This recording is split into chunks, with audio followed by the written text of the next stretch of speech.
All right, good evening, everybody. I'm actually on time, or something approximating on time.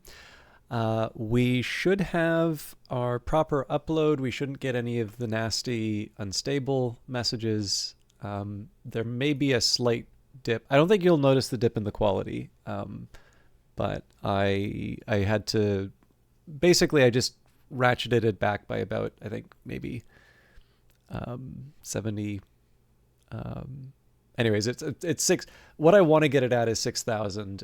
However, when I put it directly at 6,000, I tend to get hit by warnings about a lack of stability from Twitch, and so I've given it about a 70 point buffer for 70 out of 70 out of 60 is not, or 6,000 is not that much.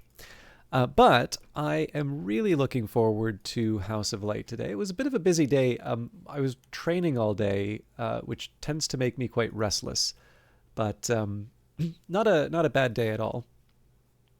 But because I missed out on Monday's stream, which I apologize for, I was originally supposed to be. Oh, hey, Book of Hours is now on Steam Deck, so there's some good Book of Hours news for you all. But yeah, so originally I was actually supposed to be traveling for work, so that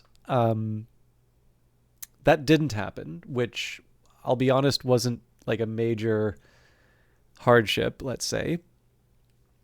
But we I did find out on the same day. I actually kind of feel bad mentioning this one because this is going to make me seem very irresponsible for the stream, but there was an opportunity to see Twin Peaks Fire Walk with Me on the big screen. They also said they were going to do sort of a secret follow-up, so I think some people thought that it might be the extra material, like the deleted scenes. It turns out it was the pilot, and it was the international version of the pilot. So the one with the, I'll be honest, I'm not crazy about the ending for it. It definitely feels like sort of we've run out of time and we need to wrap this thing up in case the pilot doesn't get picked up. But that was it. So the occasion basically was that is the day, that was the day that Dale Cooper, or rather I guess the anniversary of the day that Dale Cooper comes into Twin Peaks. But I will confess, I had not seen Twin Peaks Fire Walk with Me on the big screen. And in fact, it had actually been some years since I'd seen it. So I had forgotten how very, very good that movie is. And I think my only complaint is that audiences are really ruining movies now. I had people behind me who were just talking during the whole thing. And like there was one side in between, I actually felt a little, I don't want to say a bit better, but there was actually one thing that I thought was good out of it, which was they were commenting on all of the things apparently in Alan Wake that they had identified as influences from Twin Peaks that they now understood. So in one sense, I'm actually really happy for people to be able to realize some of the influences of things that they liked. I just really wish that they, I understand that I am just a mere supporting character to fill a couple of scenes to these important main characters. But I just really wish that my ticket price was not severely discounted by the fact that they really needed to have a conversation during the film. So, in any case, overall though, I'm very happy that I saw it on the big screen. And I do apologize because that's obviously a case where the stream didn't need to, like it was a case where the stream was going to go away for the Monday, and then I had an opportunity to bring it back, and then there was another opportunity to do something. But I sort of feel like you have to take those opportunities when they come up, because I have no idea when I'm going to get a chance to see Fire Walk with Me on the big screen again, and it was absolutely worth it. I will also say I feel like it's a reasonable exception to make for specifically the Book of Hours games, or the Secret Histories games, just because clearly David Lynch, I don't know if I would say there's sort of the direct reference, but it's clear that there's a very similar space being worked on, and of course David Lynch came out. In fact, the whole reason why I found out about it was I did do a presentation, at least in title, was about artistic integrity. I think it was about artistic integrity. Some people might suggest that it was about the initials, but I'm happy that I got a chance to do it, just because I'd been reading quite a bit about Lynch's work, specifically some of the things that he was doing that weren't film, which wasn't entirely news to me, but it was just sort of nice to be able to go from the abstract realm of sort of reading about the creator and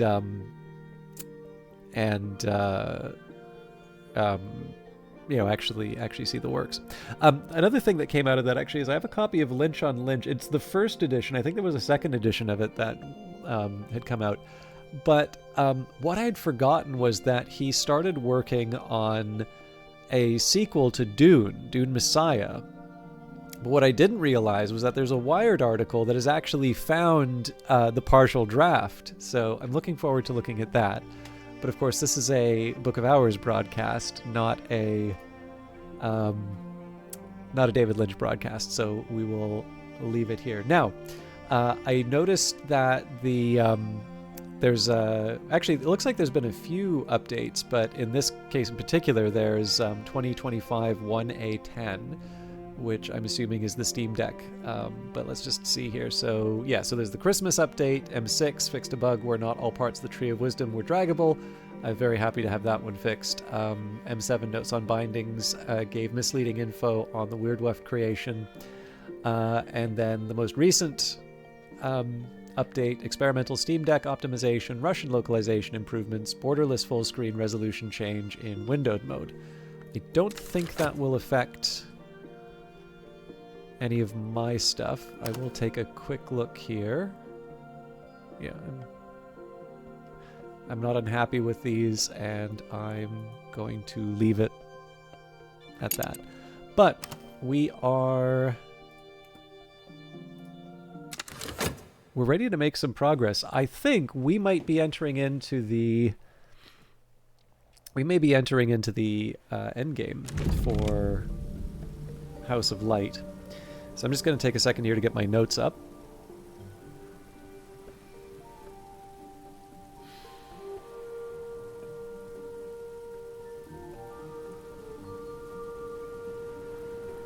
Okay, now I didn't give myself a to-do list. I do see here that I have the invitations. Do I have the table laid out?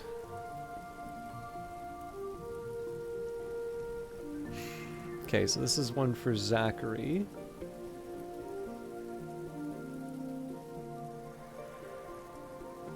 I don't see an edge dish yet.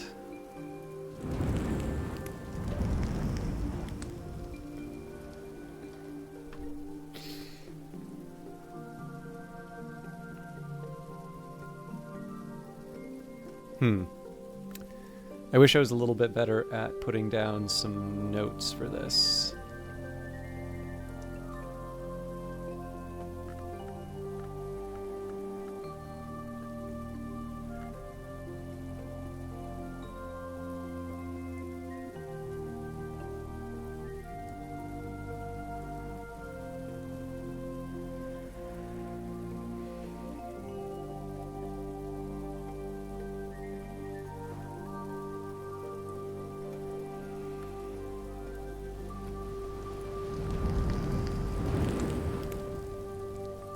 Actually, wasn't it going to be the acrid marrow that I...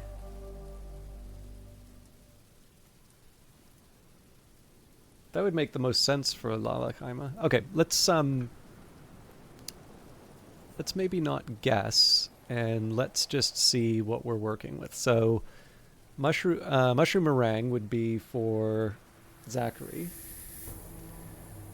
Pilchards on toast presumably is for... Oh, hang on. Yeah, Aladim. The baked pear meringue. So I'm assuming that would be Serena.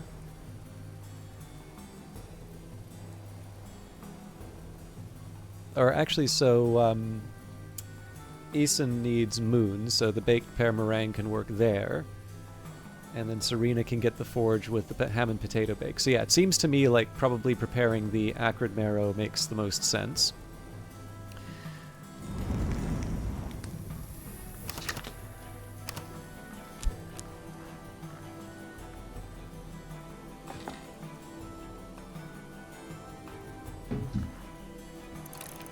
Let's also take a minute and think about where or what I want to put in place for the different guests. So I think probably the water makes the most sense for Zachary, or would if I if I could bring it over. I mean, we could also do the tea, but I also imagine we'll use the cater and hero for the edge.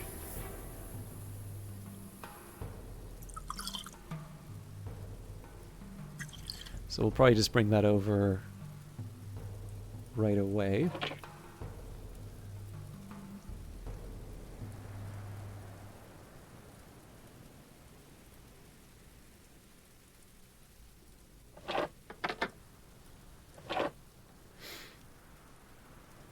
So scale, forge, and sky.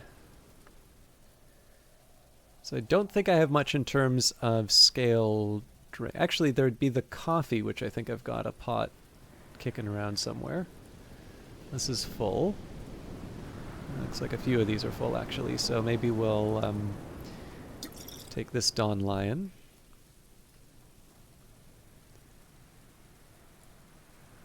Sacre bleu!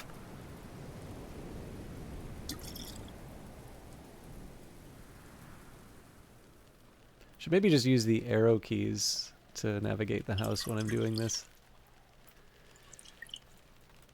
Okay, so a forge drink and a sky drink. Funnily enough, the Dawn Lion coffee actually also works for the forge, so I think I'll pour another one of those. And then for the sky, probably it makes sense for me to pour some of the Blue Crown tea. In fact, what I'll do here is I'll make some of the Blue Crown tea, seeing as we probably have a surplus right now. I could just try and invite everybody. Actually, you know what? I don't think it would be that big of a hardship.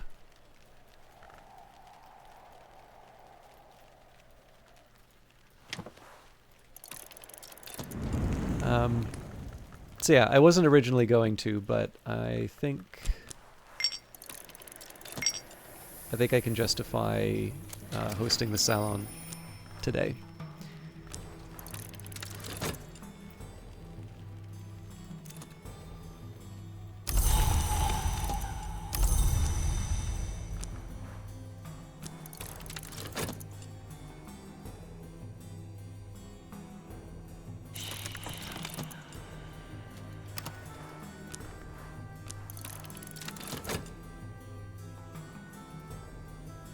I also have some ideas on who my next guests are going to be, but I'm going to give that. I'm going to wait on that. Okay, pour it out.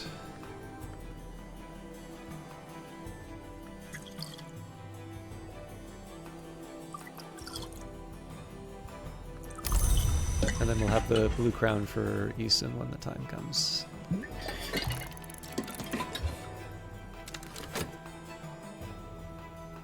So the one thing I'll have to keep an eye on is getting the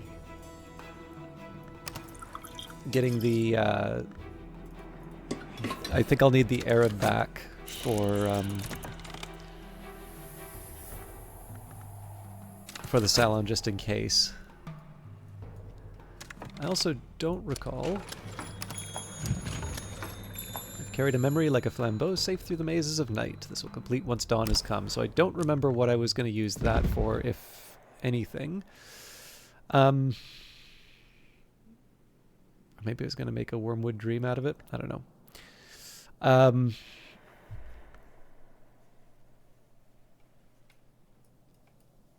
Okay.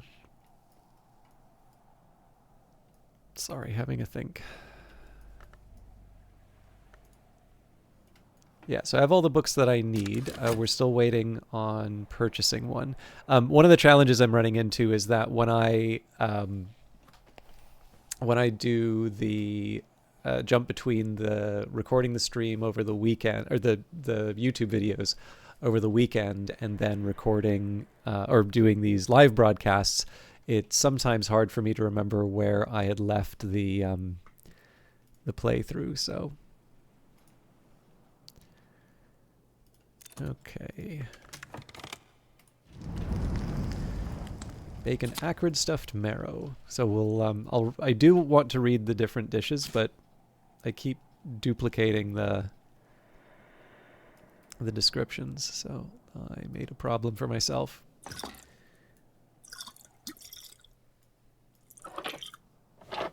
Precarious. All right.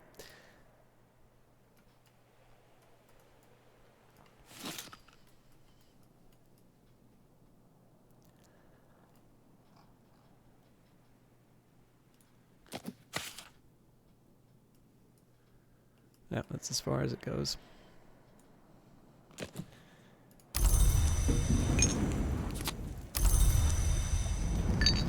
All right, it's Blue Crown tea, a hot drink with nectar, sky, and winter.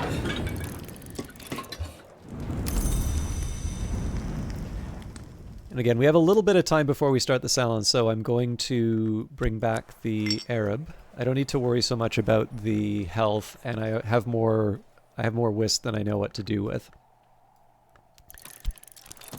So it is summer. I'm sitting on the bench outside the Sweet Bones, eating crumbly cheese and nettle wrappings and good black rye bread, soaking up the sun. Kibble and Bricks, how you doing? Just came in to say hello. I hope your session goes well. Thank you very much, Kibble and Bricks. I'm actually getting to the point where I can't recall. I think you were one of the ones to ask about the Lighthouse Institute. I'm actually getting quite close to being able to fill out my Lighthouse Institute, which is something I've been working towards for a while. So thank you for the well-wishing. I'm actually looking forward to a couple of big moments for today.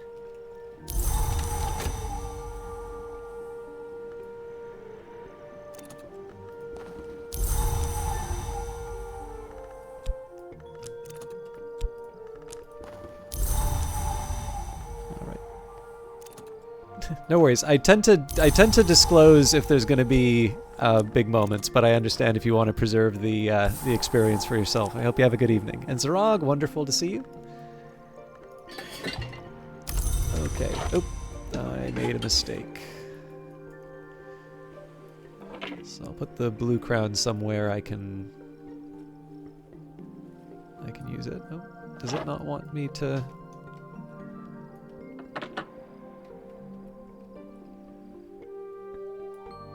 There we go.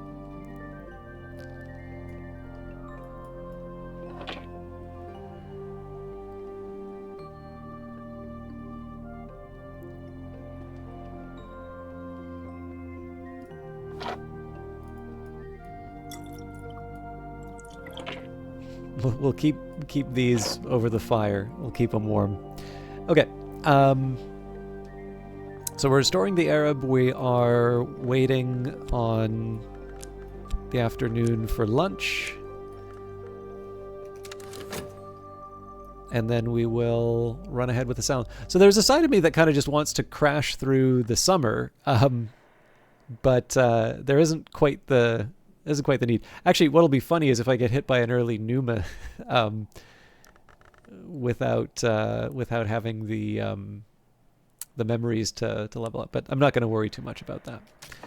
Okay, midday. Before the Great Division, this was the 6th hour, when the priests led hymns to the sun and splendor. Now noon, as they say, is not as it was. Perhaps the new king will change that. So, we have invited Dr. Serena Blackwood, one-time librarian of Hush House, one-time librarian of the Invisible Serapeum in Alexandria, and currently what exactly? Serena is close-mouthed, but I know that she has worked with the St. Ronwin Trust. Mr. Eason Fekri. Formerly, Eason was a healer. He was not human. He was Secretary Salvant of Hush House, but not all at the same time. Fussy, kind, famously foul to look upon. Mr. Zachary Wakefield, marksman, detective, renegade. He has always been a quiet man, but since he left the Suppression Bureau, he has grown even quieter and terribly still, except for his fingers and for his eyes, always in restless motion. Alakaima, huntress, gourmet, occasional bureau consultant. When it can't be killed and it really needs killing, Kaima is the one they turn to. And Dr. Ibn al-Adim, the Alapine, historian, doctor, and above all, traveler. The good doctor has been associated with all but one of the libraries of the Watchman's Tree. But he was even secretary nunciant of Hush House for a little while, but he is never on good terms with the Suppression Bureau. They will be eating in the refectory. Here the whole cure used to meet, the librarian and the secretary salvant, vigilant, and enigmatic, sometimes even the secretary nunciant, though the duties of that office usually kept him away from the house. But there has only ever been one secretary persistent, and she has never liked to eat in company. That was in the good times of the Curia's heyday. In later years, the governor of the jail would sit at one end, the librarian at the other, and the clock would tick away the long silences between their words. And they will be enjoying a stuffed acrid marrow. This was not a marrow conducive to harmony. Now it's a dish for warriors. Pilchards on toast, triply crunchy.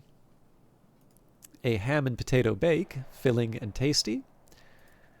A baked pear meringue. Harvey Haddington, during his convalescence at the house, became obsessed with meringuing techniques. He was known to sneak down into the kitchens and interfere with the cooks in pursuit of his ideal. And the legendary mushroom meringue. What in the Wolf Divided's most splintered name hath here been wrought?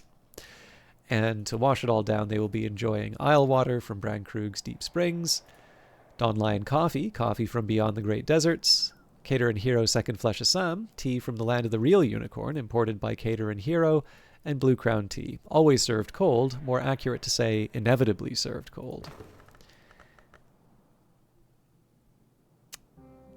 Inexplicably, I decided I really wanted to waste...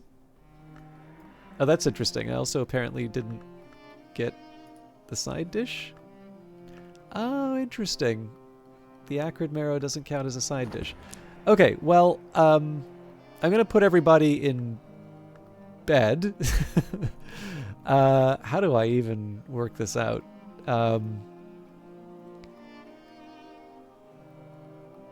I'll split the difference. I'm going to wait until a little bit later in the day. I should have paid attention to the lively silence. Sorry, I really wasn't thinking. Okay. So...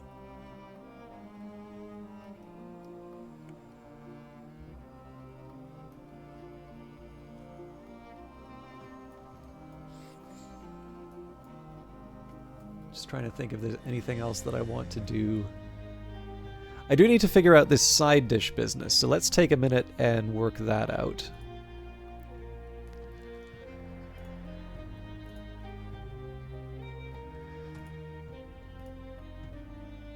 So the easiest path for me would be to find a side dish that has edge. And it would seem that I am in luck, because it looks like there's a few of them.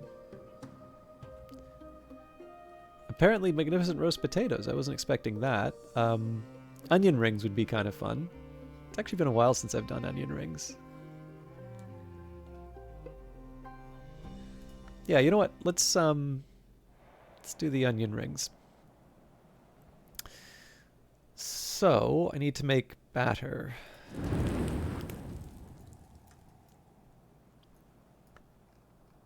Now that's sugar. Apparently I don't have flour. That feels like an oversight.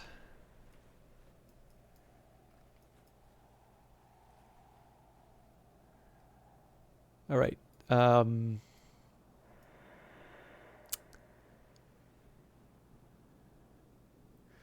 the magnificent roast potatoes actually are a little bit of a conundrum because I would need dripping. And I think I already have too much. So actually, you know what? My answer here should be, so I've got a starter. So if I get rid of the Pilchards on toast, okay, yeah. So I can make, nope, because roast beef is a main. So let's maybe think about a scale side instead. What are my scale options there? Fewer, so the egg croquettes again, or pickled mackerel. Okay, so the pickled stuff is clearly easier to clearly easier to make, so I should probably just follow the path of least resistance on that. So what I'll do here, let's say that I'll set aside the pilchards on toast, and instead I'll do pickled pilchards.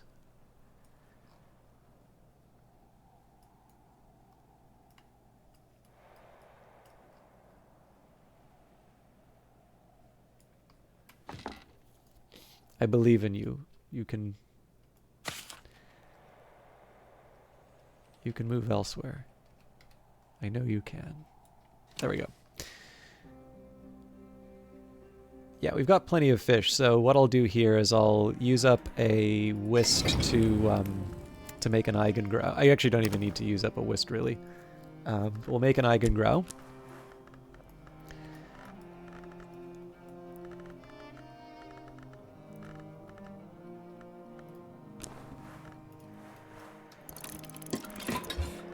And then with that, I'll make a pickled pilchards. So yeah, sorry about that. I was clearly out to lunch. We can make the money back. And like I said, as the day goes by, so we'll lose a bit of time for my guests, but I'm trying to make it so that I can invite them back without having to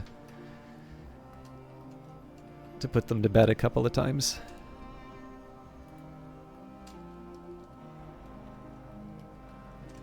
Now I thought if I used the number pad plus and minus, I could accelerate the speed.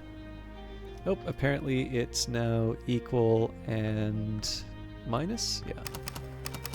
Or maybe it always was and I just wasn't paying attention.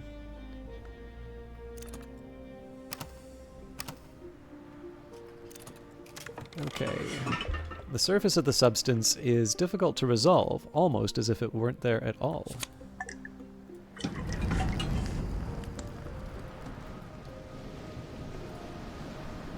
Pilchards or mackerel? Let's do pilchards. There's potential here. Start by adding a soul card. A dish with edge, heart, moon, and scale. Okay. So we'll just keep going to the sweet bones at this point. What I think I'll do is I'll give this... Yeah, it's going to be a little dicey. Maybe we'll give it a 3.5 minute mark. Well, we're basically there, so let's find some places for these people to rest. So I think the infirmary bed should... No, infirmary is good for heart, so we'll put Eason there. I don't think we have a Grail visitor. Librarian bed's mine. Well, I think I have a pretty good idea of where we can put Zachary. I'm trying to remember... Oh yeah, the edge bed's not that hard to find. Forge... Putting a few more people in the cooker bit than I was planning. Alright, Serena is a forge bed. I think that would probably handle this one, right? Nope, that's heart.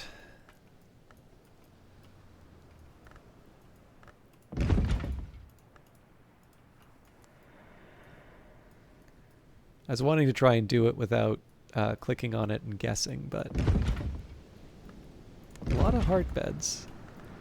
Now, I'd be surprised if there wasn't a... I'd be surprised if there wasn't a forge one at all.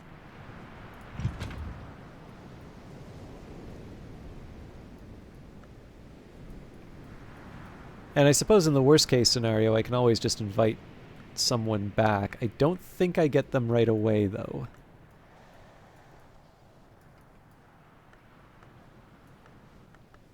In fact, trying to keep them around might be the worst of the options. Okay, so obviously this one's mine. Also, I'm pretty sure it's a lantern one. So let's just scour the house, make sure that I'm not doing anything ridiculous. So, yeah, the heart doesn't work. That's winter. This is heart. This isn't a bed. That's moth. I think this is Grail, yeah. This one I'm pretty sure is knock. There's no beds up here. This was... I forget. Sky. This is mine.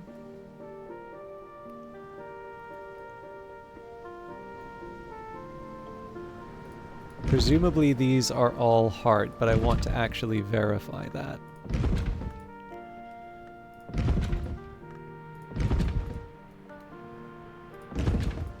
I should probably do the same for the infirmary. Again, I'm expecting them all to be heart, but you never know. Okay, not looking good for our...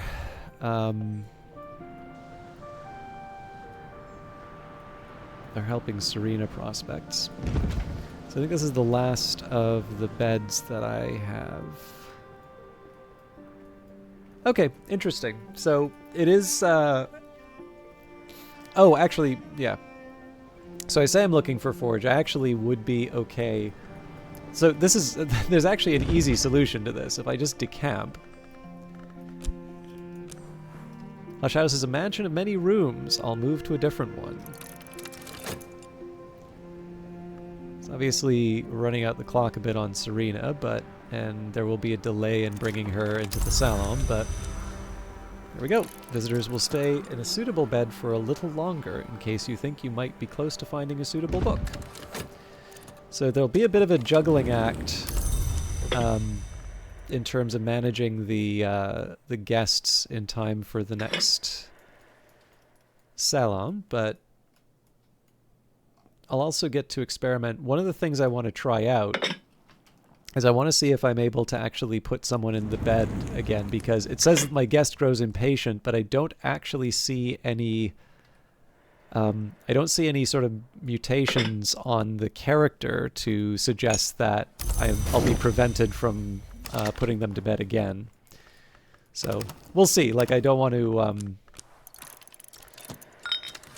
Actually, what I might do is I might wait 30 seconds just so I can balance out the time with Serena.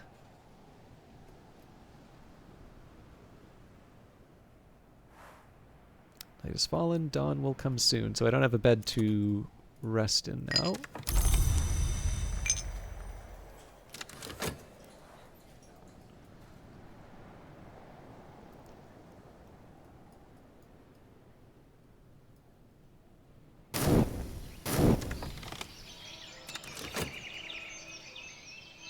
Now the next option I have is to actually just wait. Because I don't think we're that far off from being able to do the salon. And we are, of course, in fall now, so... Current affairs. What's happening in the world beyond Brandkrug? What visitors will the season bring?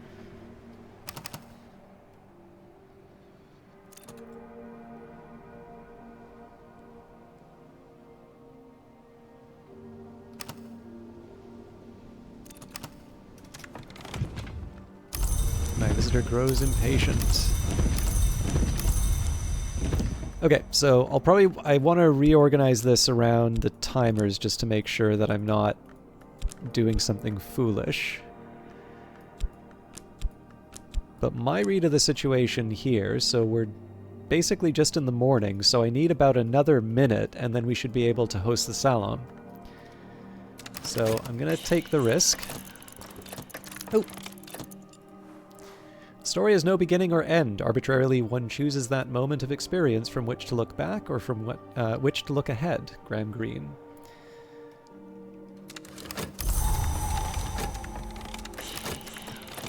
And we have Dr. Yvette Southey,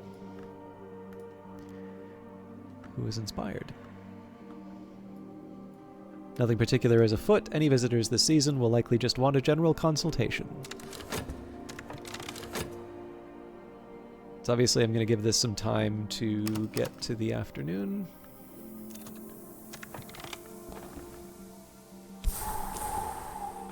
Hello there, got a moment? Yvette Southey, Dr. Yvette Southey, playwright, philologist, psychoanalyst, as happy with questions as with answers. Actually, if I wanted, I could draw another event. I'll maybe do that after the salon, but I can draw another scenario and invite everybody over.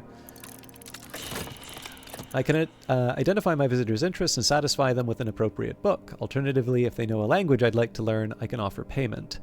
So Yvette is interested in Winter and Moon, and we have the same level for both. We have a few Moon texts here, so I wonder if I've got a level 4 that I can use. No. I have a level 6. Oh, and we've already given Dr. Southey, so I think it'll say, yeah, old material. Dr. Southey has already consulted this book. A visitor can only benefit once from each book. Try another.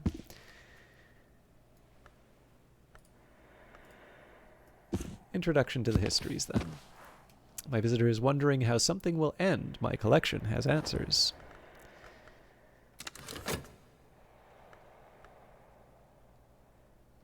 Yeah, we had plenty of time for the salon. So, let's make it happen. My guests take their places for lunch. Keep an eye on the salon as it progresses. You will need to add soul cards to encourage the conversation to flow. Different guests will need different soul cards. The more guests, the longer the salon will last. And I do at some point want to follow up on the on the event at some point, but I have a few things that I want to get done now. Raise a complex question. Add a whist card.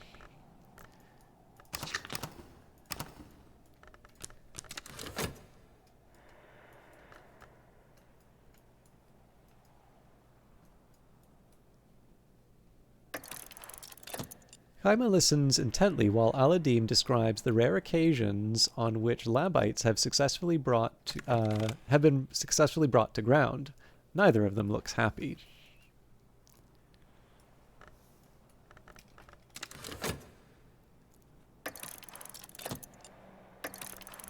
Instinct and emotion. Add a tryst card.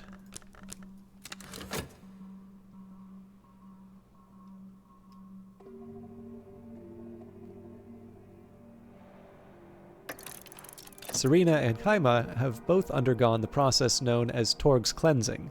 Serena describes it as horrible. Kaima suggests instead that it's bracing.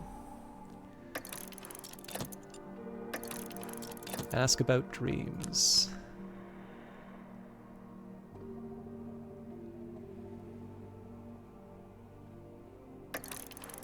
Isan and Aladim are talking about goats. They both seem remarkably well informed and exceptionally enthusiastic about goats. Neither of them will quite admit to ever having been a goatherd.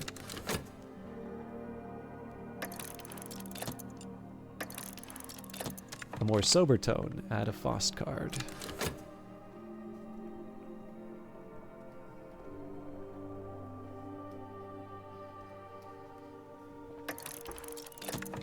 Isan and Zachary discuss Elopolis' line after Hushers, the white is west of the world, and winter does not wait forever.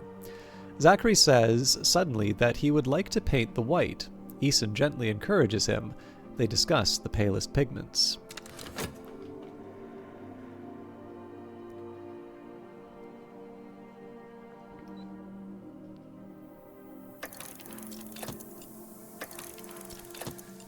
Inject a little gaiety.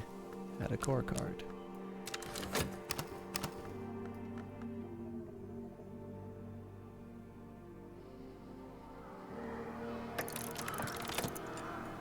Aladim and Serena discuss the great inks of power and their personalities. Serena is concerned that the use of a particular ink might alter the meaning of a text. Aladim considers this a benefit or a way to add meaning to the text, or at least something fundamental.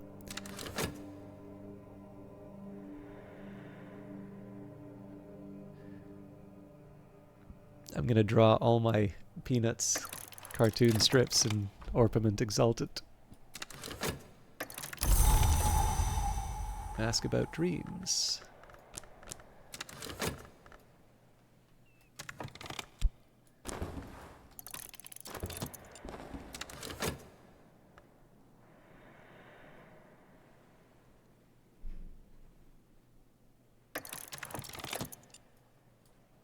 Serena offers to shape a prison for Zachary and his passenger if things become too dire. He will consider it. He wryly shares his thoughts on what might contain him.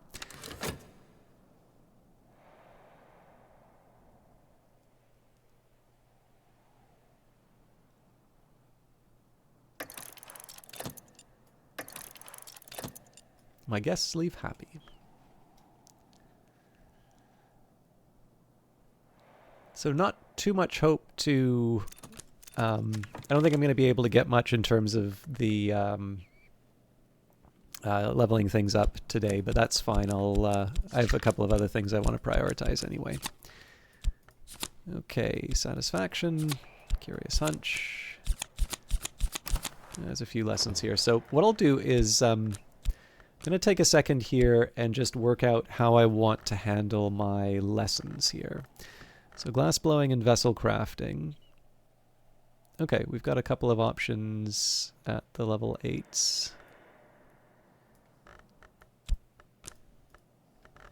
So I think Sights and Sensations is going to be the one that I use to level up Inks of Containment.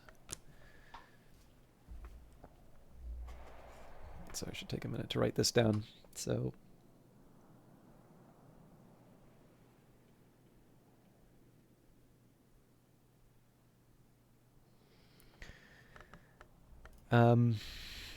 okay, so Inks of Power would be a Rose or Scale. So it feels like Path and Pilgrim would be the one to go for there.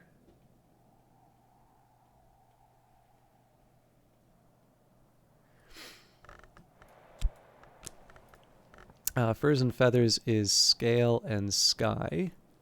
So we can do Purifications and Exaltations.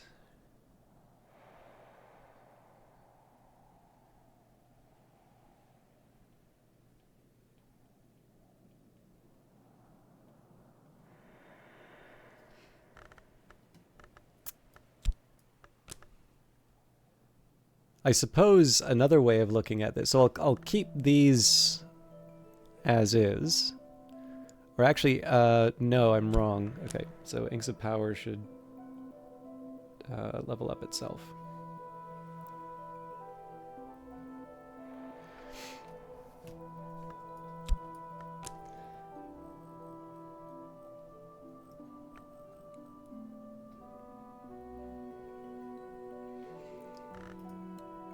So I think at this point, because everything but the inks are at level 8, so I've got, let's just work this out. Okay, so I've got Sights and Sensations and Inks of Power. So at this point, I think this is Disciplines of the Scar should level up Disciplines of the Scar, and so on and so forth. I imagine that is a simpler system to work out now that everything's at level 9.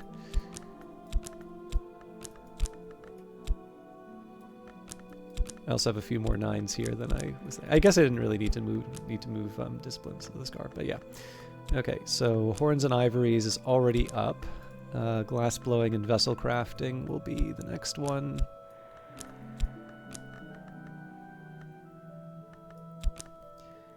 Furs and Feathers is all... Okay, so as it happens, I will be able to level up Furs and Feathers.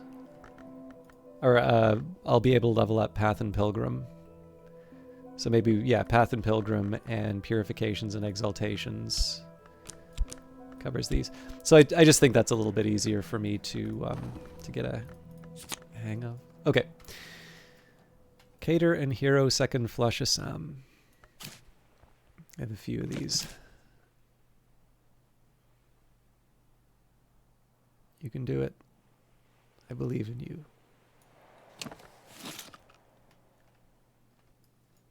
All right. Need to find another tea stash.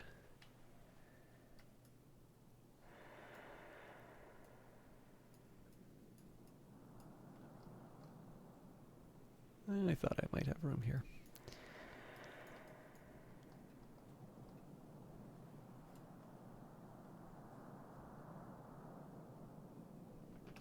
Don't lie to me. I saw you.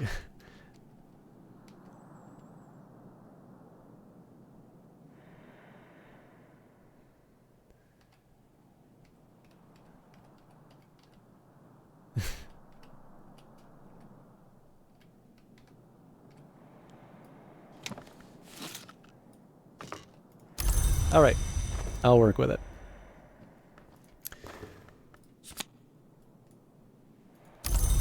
So, here's...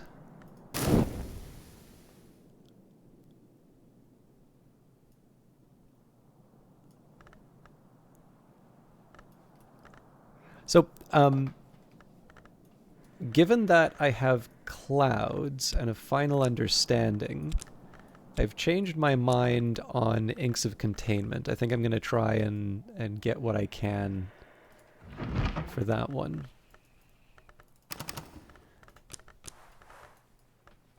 So we have 2 of 7, and I need Winter and Moon. So Stolen Secrets will do there.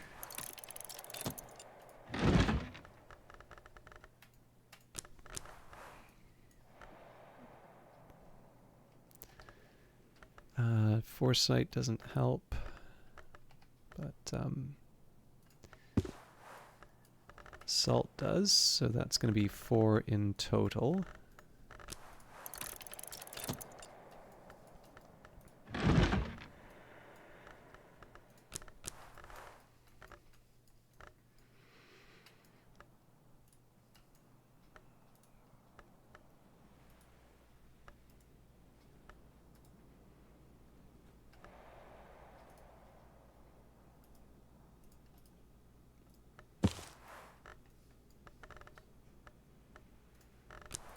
So that should be 5.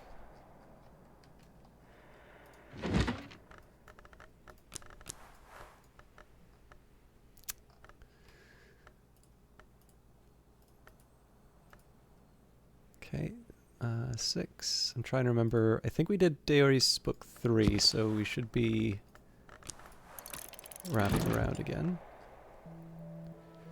Okay, so we should be at 6 with that now.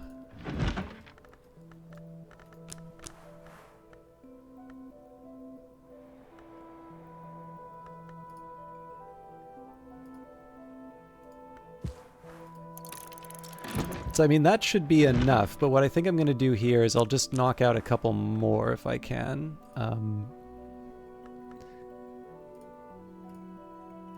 Trying to remember where we were on these.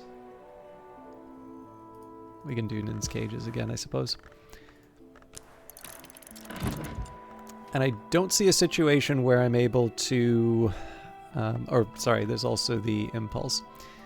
So I don't see a situation where I'm able to get a second one with another batch of readings. So from there, I think we did Book of Maya. Try Enchiridion Triangularis. We probably did that recently as well. But yeah, so the aim here is I just got all of the Winter and Moon stuff that I could. Maybe I'll be able to do without giving up the final understanding now that I think of it. I'll probably sleep on the Satisfaction. The catch is I can't actually think of applications where I would need it. So maybe it makes sense to sleep on another memory instead. The other thing I'd like to do, if we go and look at the event, should be the one with the hammers, the Royal Endeavor, what lies at the heart of the new king's great project. So Corso, Hokobald, and Serena. So we can actually write those letters to them now. Probably can't make the orpiment, but we can settle that later. But yeah, let's get the... Oh, I should also set myself up. Ooh, that's probably going to take us all night. So I probably don't get to keep any of these. Okay, so we've got the governor's desk. We should be able to use Lantern for the invitation for Corso.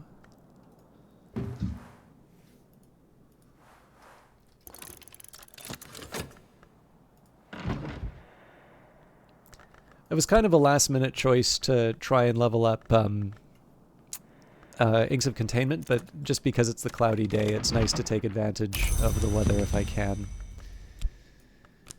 Okay, so that's Corso taken care of. Next up would be Serena. I'm pretty sure Serena's forge, like the food, yeah.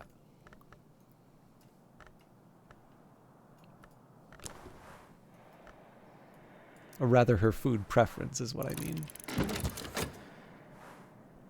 Night has fallen, dawn will come soon.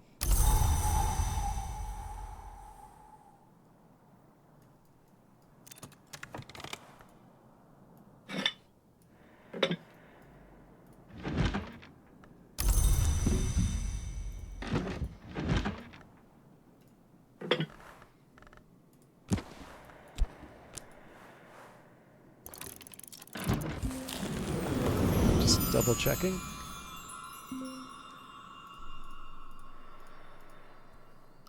So yeah, sabotage, protect, or unveil.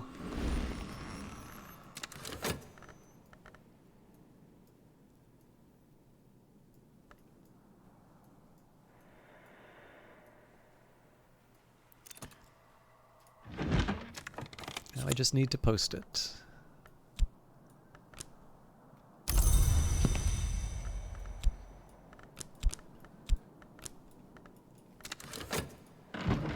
So I'll probably need to work quick to level up the skill.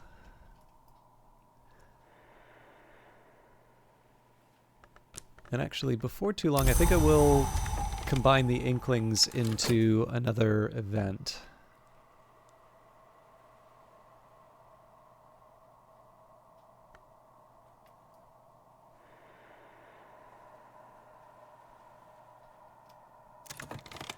Okay. The Gospel of Zacchaeus, an extremely heterodox account of the Nazarene Messiah and his works, describing his ascension to the mansus through the opening of his body.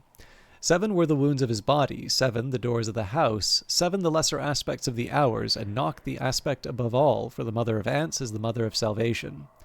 The book includes a description of a rite which can be used to raise a corpse to half-life in memory of he who bled for the wood, but the marginalia claim that the mother of ants no longer permits use of this rite. The Voyages of Furnish and of Oriel, the impossible travels of a sea captain of the late Phoenician era, suppressed throughout recorded history. Those who read it were said to disappear. Furnishan clearly visited the Mansus, sailing the length of the Painted River. He also claims to have traversed a sea of finest sand, to have dared the blazing waves of the sun's surface, and to have descended to an underworld ocean lit by lamps of black nephrite. Furnishan's final voyage is to retirement on a peaceful island across an evening sea, where he identifies a spring whose waters will keep him safe. I will be forgotten, he declares, and this work my only trace.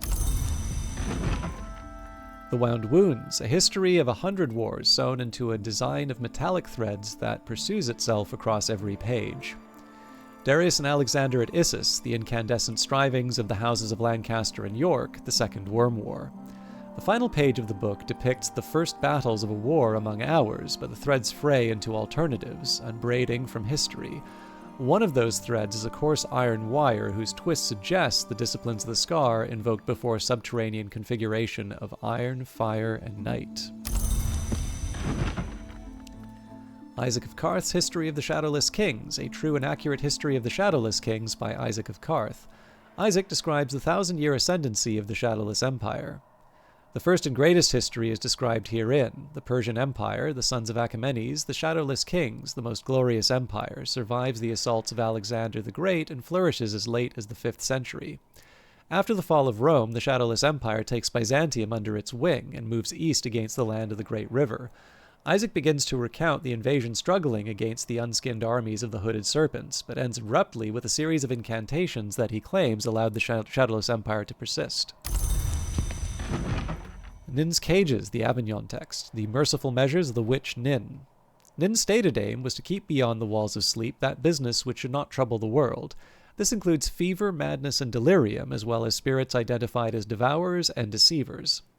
Nin warns against cutting hair, cracking mirrors, spilling blood, or invoking the edicts liminal or inviolable before sleep, for no matter how secure a lock may be, its key will surely open it. The Ascendant, the Edgelong Dardash, boasts of her victories over her brother-enemy Tarag in the days of the Shadowless Empire. Sweeter than wine, the nectar is the blood of my brother. We have raised up armies one against another. We have sated the Blackbone with the sinking of our ships. Dardash's boasting at length turns melancholy, and Edgelong is half a dyad. She may not defeat her hated brother-enemy without ending herself. She doesn't even want to, but she is aware, to her frustration, that she is a piece on the board, an axle on the ox cart, an essential part of the eternal engine of contention which the Lionsmith and Colonel use to sustain the world. And Enchiridion Tragularis, the poison manual of the Order of Assassins called the Tragularii. The Tragularii, Dartsmen, were employed by the Duties in their various incarnations to hunt down inhuman troublemakers. They developed poisons that even the immortals called Long could not withstand. Immunity to their own poisons was a constant concern for the Tragularii, and they constantly dosed themselves with substances that might build up immunity. Perenculate, the notoriously toxic unsanctioned ink, can be used as a base for one of these, serpent milk, with sufficient scale, and the arts of serpents and venoms. Alright. So let's level things up before I lose the memories.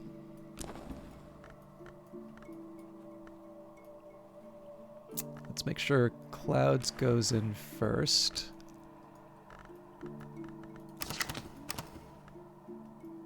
I'll use the Whist because I can afford to lose that as well. So what I'm going to do here, I should be acting like all of these are going to be lost, but what I'll do is I'll maybe hang on to something like the Confounding Parable or the Salt last, and that's just because that has 3 rather than the other ones. So for instance, this might be helpful for anybody who's wondering sort of how I decide to do the memories here. So something like Regret, Hindsight, and Intuition, even Stolen Secret actually. So these would be the obvious candidates for me to use, so Clouds is the candidate for me to use first, obviously at this hour of the day, because we're going to lose it no matter what. We can't sleep on that. Next ones that I would use would be Regret and Hindsight, because those are fairly common from the assistants.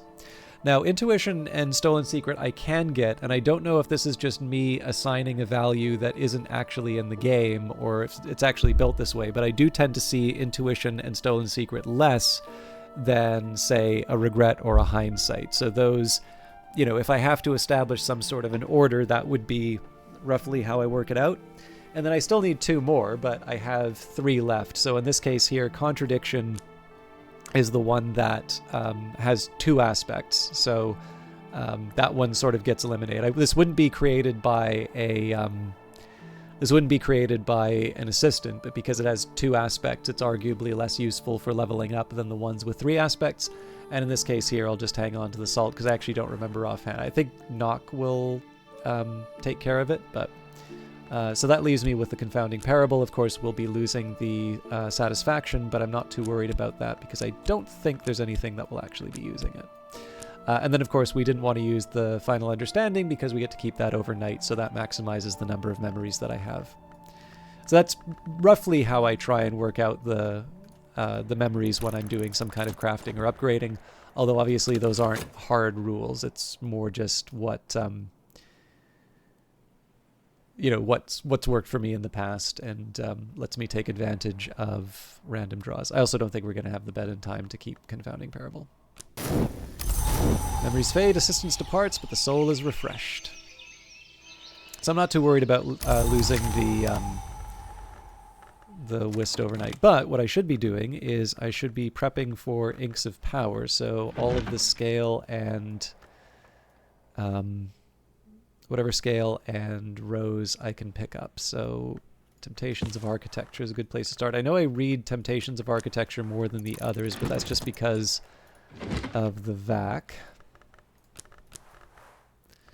So Gossip should give me... You know what? We'll just do the Karashin Port. Yeah, we'll do Karashin Portal. Okay, so that's 2.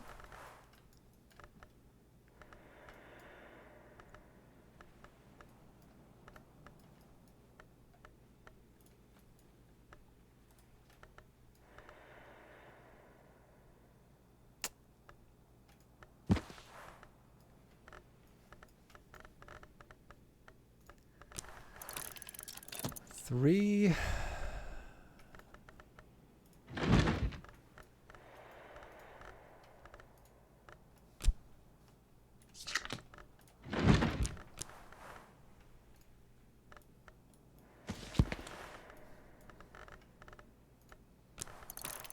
Four.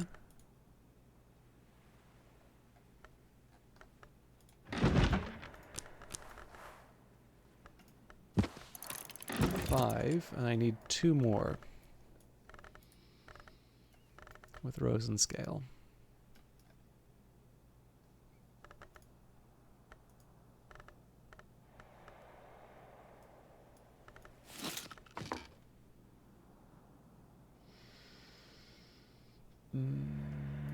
This'll do. Okay, so that covers me for leveling up Inks of Power. Disciplines of the Scar is going to be Lantern and Edge, and actually at this point we might as well bring in Mr. Kill.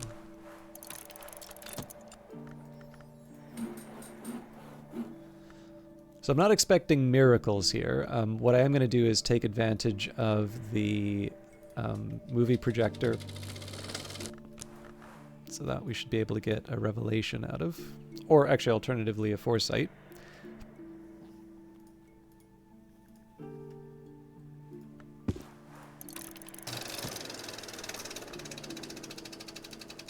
Yeah, so that's revelation.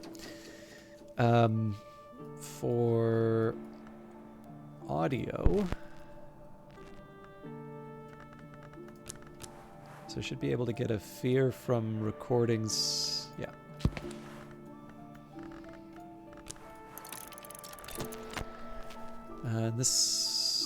So we're already getting a confounding parable, so the question would be whether or not a cheerful ditty or a beguiling melody would help me out. I won't worry about that quite yet. Actually, no, I will be able to take advantage of the sky, so I will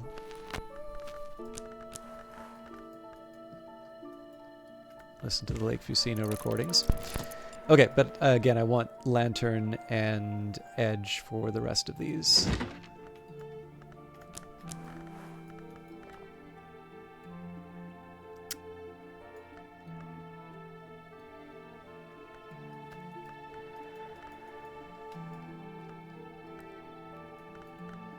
So I don't have a foresight yet. I also don't remember. I think I'll start with this one and then move to the right. 2 more. So we've already got the fear.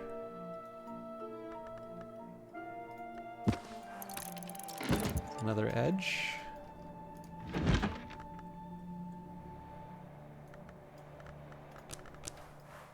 And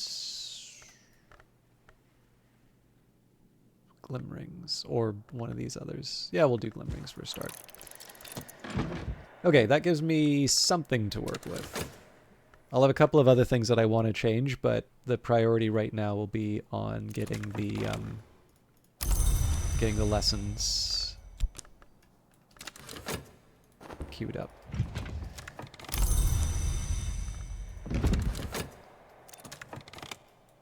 Oh, I should also, there's nothing stopping me from sending out these letters, so Mr. Kill can always spare a few hours to help a friend.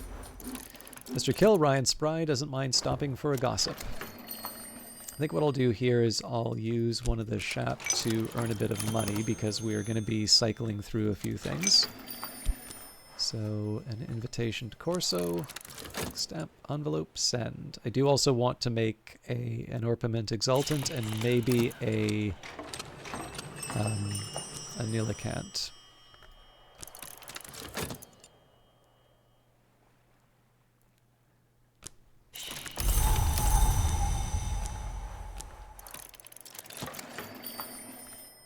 All right.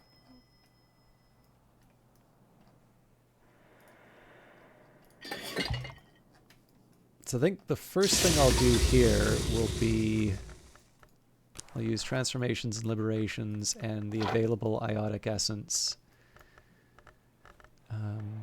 Really can use any of these, but so we'll just start making the Ultimate Exultant. And actually, we've got lots of Solomon's Preparation as well, so I might as well, giving up a little more whisk than I was planning to, but oh, wrong skill.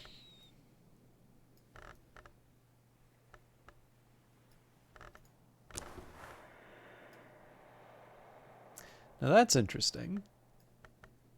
I'm one short. I wonder if my newly christened Inks of Containment will cut. Yep. Okay.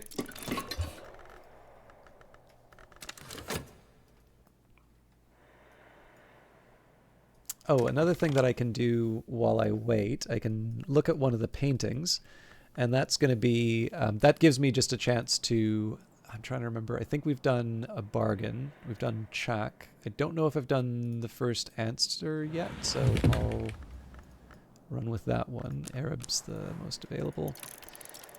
I actually think we've done all of these, but... So that site's going to give me a chance to help level up the disciplines of the Scar.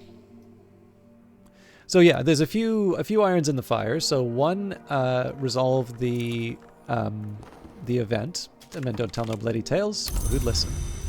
So again, we'll keep talking with Mr. Kill to see what we can fill in the gaps with. Am I losing my mind? We did get a lesson from him, did we not?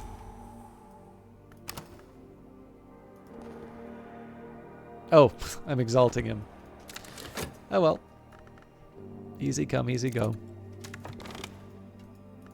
The first answer. A vast moth spirals towards a burning sun, alone in a star-specked void. Or, sorry, star-speckled void. The rest of these need Scale, Sky, or Knock, none of which I can use... Yeah, none of those I can use with a scent, or sorry, with a with one of the senses. So I will leave the consider verb for now. At some point I will get another occult scrap, but now is maybe not the time for that.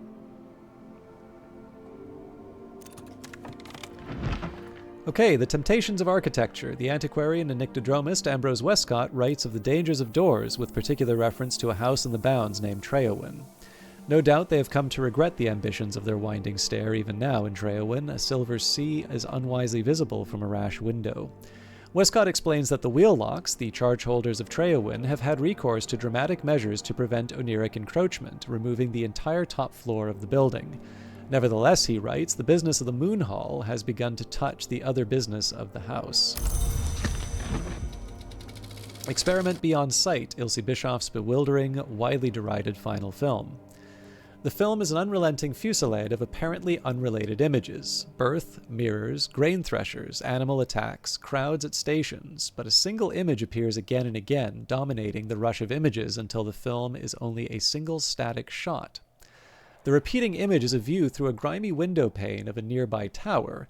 There is a vague impression of flickering light around the tower top. Just as the film ends, smoke plumes from the tower. That's it. Nothing of note at all, unless one happens to recognize the view of the view of the Crucible Tower from a window of the librarian's quarters, and unless one happens to know that Ilse Bischoff never visited Brandkrug or even Britain before her untimely death.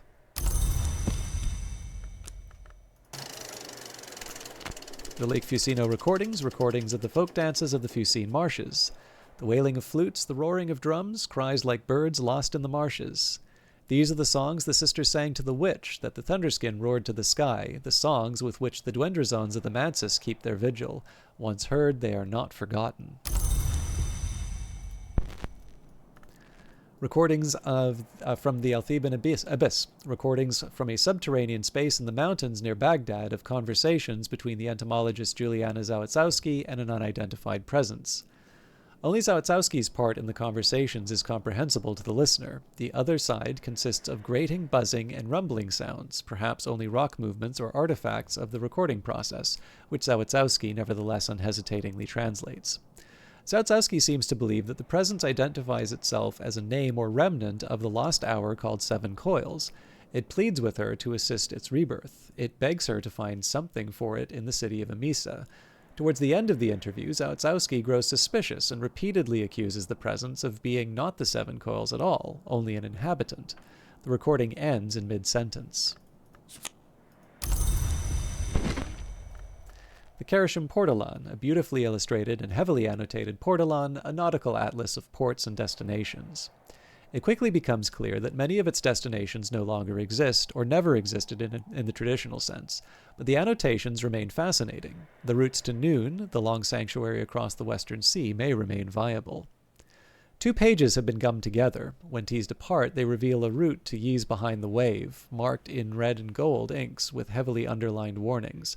Here the final city. Strike the hours, lest earth and sky break open. The origins of hours. The sage and ecstatic Soham, a frequent visitor to the mansis, claimed to have discoursed with the beach crow in person. Soham later insisted on a sky burial. Soham's writings veer from poetry to confession. He identifies from flesh, those who were mortal, from blood, those who arose from sacrifice, from light, entry from the glory, and from stone, those who arose before his knowledge. And he insists that the moth was the first god who was blood, but later contradicts himself and claims it was the Red Grail. The mansis was different before the first gods came from light, but never doubted existed, even then. The Three and the Three, Keresham manuscript. A more recent version of a much older text, this book describes the operation of the chancel and the calyptra, 2 triads of hours with subtle, far-reaching powers and responsibilities. It has been heavily censored, but even so contains potent secrets. The deepest knowledge is safeguarded by the covenant of the Watchman's Tree, whose patrons are Calyptra, the 3 flowers on the Watchman's Tree, blood, soot, and snow. Calyptra may be known as Night, Dawn, Eclipse. The chancel may be known as Threshold, Mirror, Shell. Calyptra and chancel, then, are 2. Is Janus III? Opus Magnum Caeruleum. Ambrose Westcott used to render the title of this venerable and anonymous work mockingly as The Big Blue Business. A kinder translation would be The Great Work in Azure.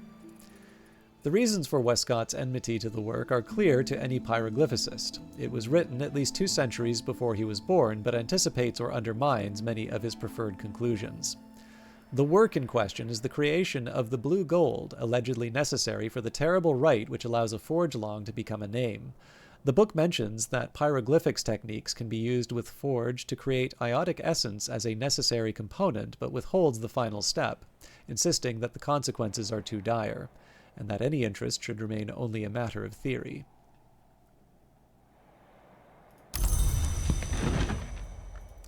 Unhatched hymns. Hymns attributed to St. Lucia the Eyeless, patron of glassworkers and name of the hour called Meniscate. The hymns venerate every sanctioned hour, celebrating as the sun undivided, but also suggesting that each hour may become the next, madrigad to watchman, watchman to wolf, and so on.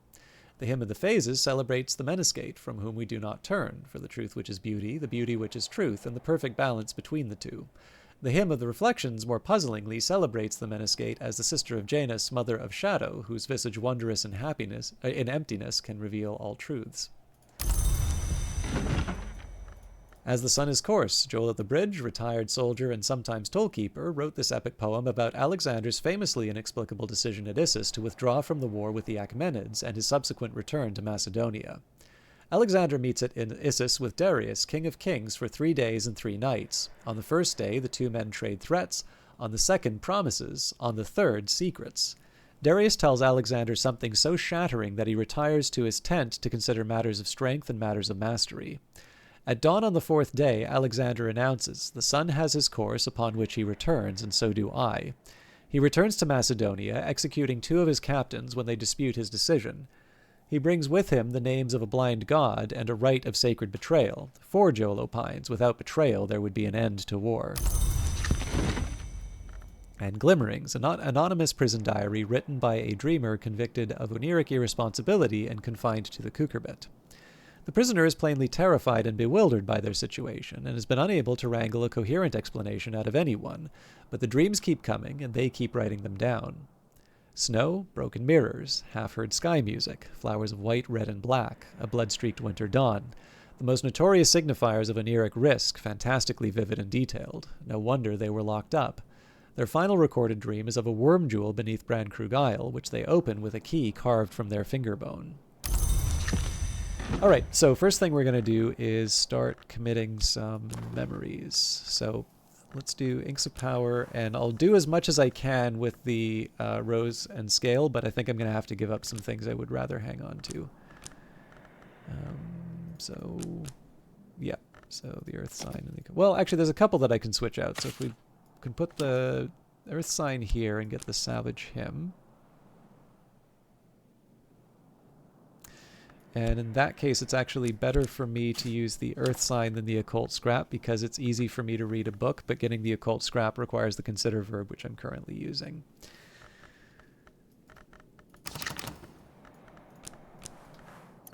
Okay. At last I approach mastery. So I will put some consideration into the books that I'm reading, but before I go any further,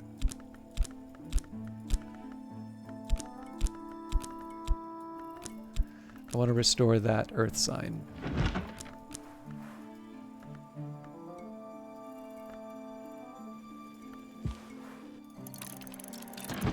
Okay. So, if we're going to be leveling up Disciplines of the Scar, I should have a fear, shouldn't I? Oh, wait, no, sorry. I used the fear for the... I used the fear with the... Inks of Power.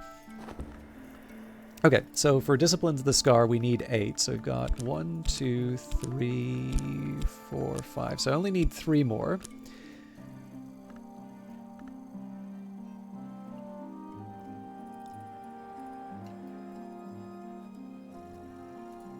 I don't think I'll make this... There's a couple ways I can complicate it, but let's just go... Actually, I may need to think of this.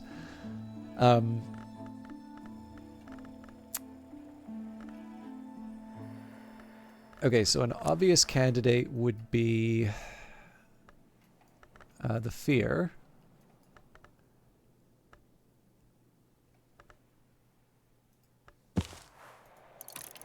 So that's 1. But I think I'm actually out of Lantern and Edge to work with. So that's Solace.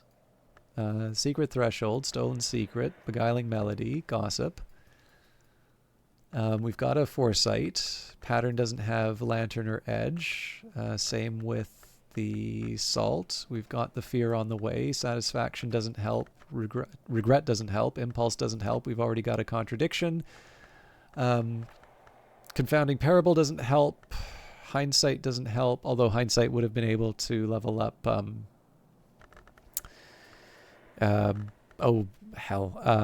Inks of Power.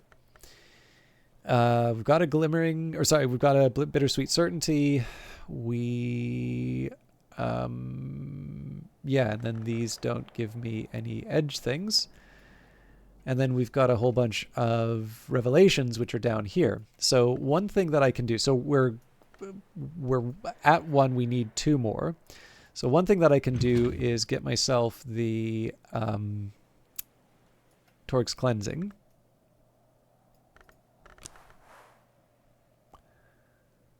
We'll use the Arab.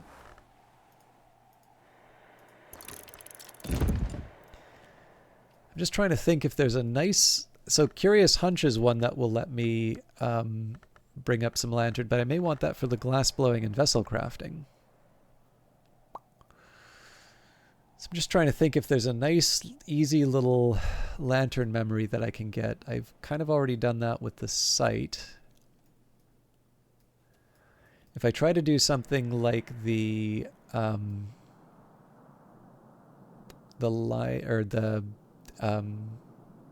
like Invincible Audacity or something like that, that'll take longer than I want.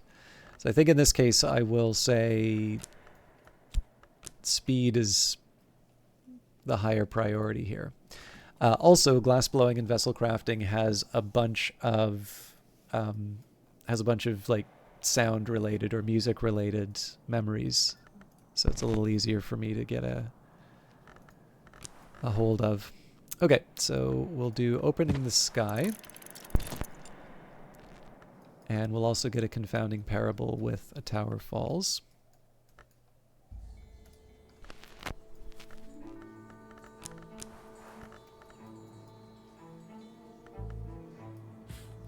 Let's do A Tower Rises first.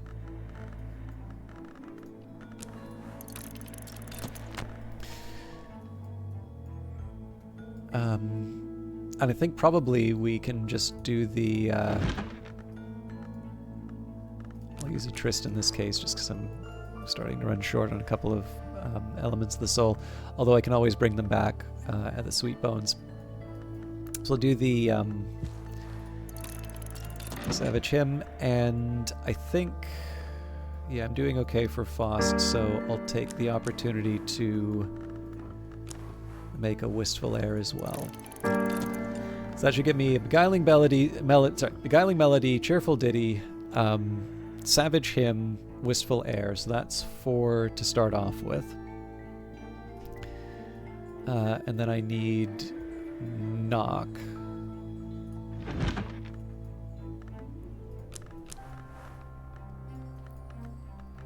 Oh no, actually, let's go even further. So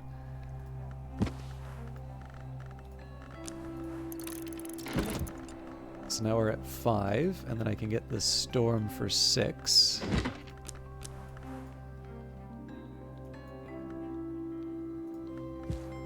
Nope, that's not gonna work. So now I just need 2 more, and that, I think, probably the Salt and the Pattern will help, because I know Mr. Kill's not gonna overwrite those. I think we're on, maybe on the on the Winding Stair.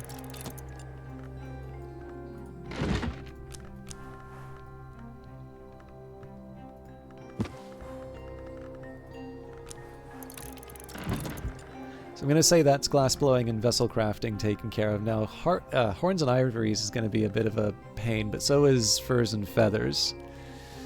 So, any other knock that I can drag up, so much the better. Probably this would be where I want the Curious Hunch for, but I'll worry about that later. For now, let's settle for Patterns already on the way. Actually, I'm basically out of ideas. Everything else is being generated. So that's fine. I think we'll have a little bit of a rest on the leveling up. We'll wait for the memories that we have. We'll also potentially free up the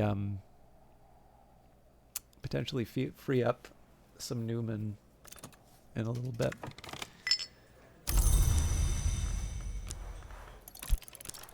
It is autumn when the leaves rustle. The silent landlady has served me apple pie with steamed cream in the window nook. Okay, so I exalted Mr. Kill by mistake, so we haven't been getting many memories from him. Olaf will be pleased to know I'm enjoying a probably unreasonably large coffee for this hour. Okay, did Corso receive my invitation? He did indeed.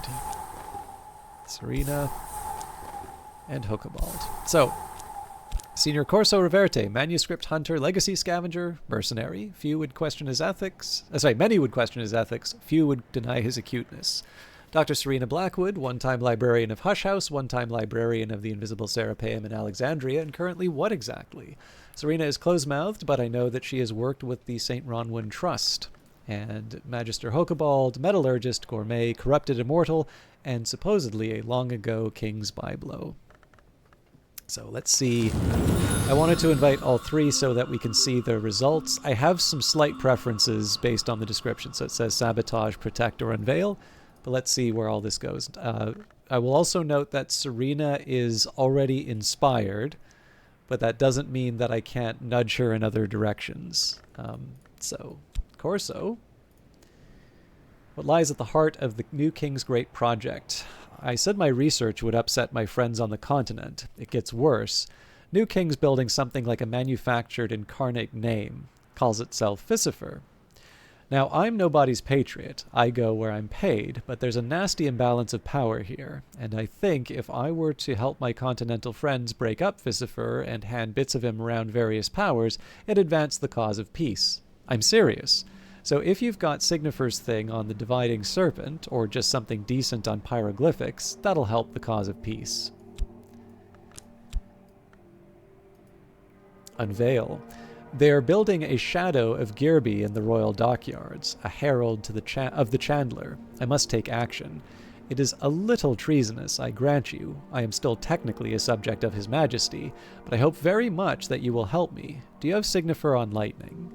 I recall a technique there that may allow my emissaries to open the wretched thing's flaws. Or perhaps we can use an approach from Glazerian Lightsmithing 12.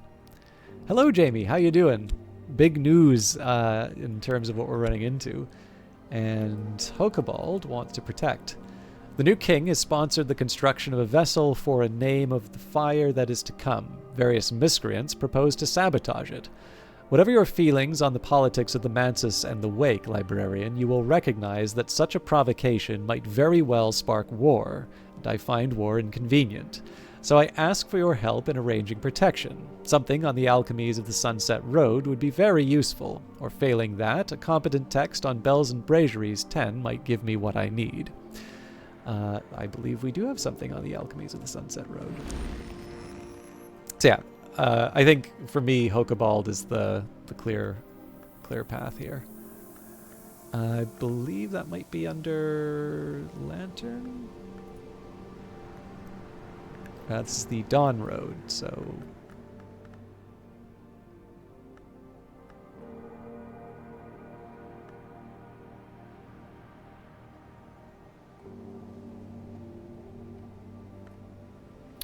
We are. I believe we will have our candidates by the end of this session.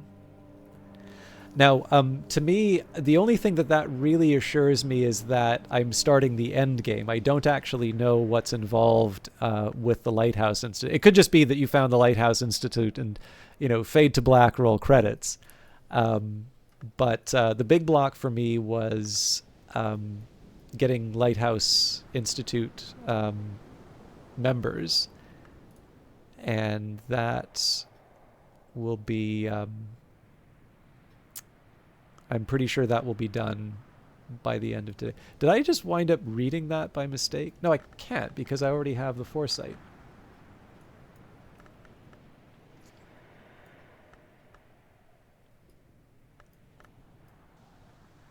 Excuse me. I'm feeling very foolish right now. Okay, so we've got... Oh, wait, hang on. The Amalgam of the Red Rose. Right, because it doesn't have the... Sorry, I'm going to sneeze again.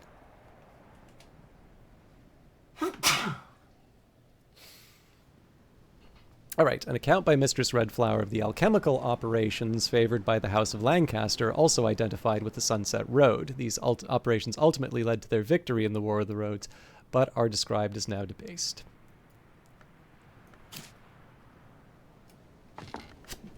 Excuse me.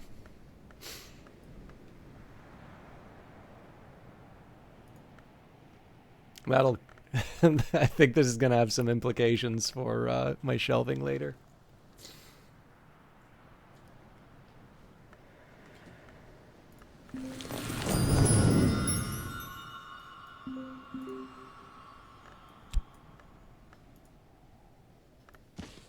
So just, again, for the benefit of the read, the Royal Endeavour, what lies at the heart of the new king's great project? The new king has sponsored the construction of a vessel for a name of the fire that is to come.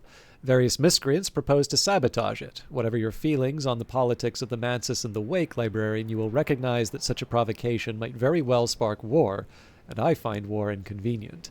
So I ask for your help in arranging protection. Something on the alchemies of the Sunset Road would be very useful, or failing that, a competent text on Bells and Braziers might give me what I need.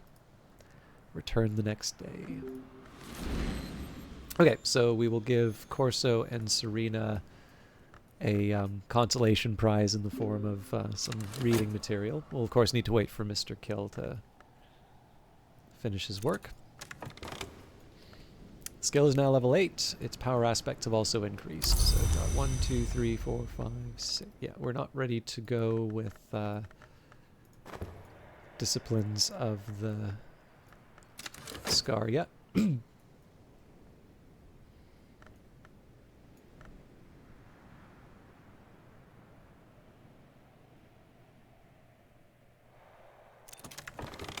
Dead men don't tell no bloody tales. Well, who'd listen? Alright, so that's going to get overwritten. we will help Corso. Let's give him a Grail text if we can. I don't need an appointment, do I? Grail 6 would be ideal. There we go. But he may not know... Yeah, he doesn't know Aramaic. Okay.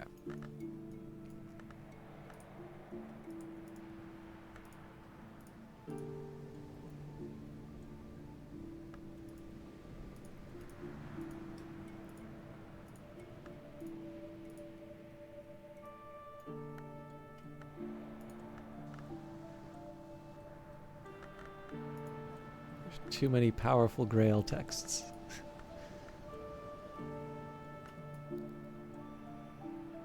I don't need to spend too much time on this, so we'll compromise and go for the 8. My visitor has questions about blood or birth or both. My collection has answers. So we need to wait until I think you saw this before, but we need to wait until tomorrow to handle the event. I will probably combine these Inklings into another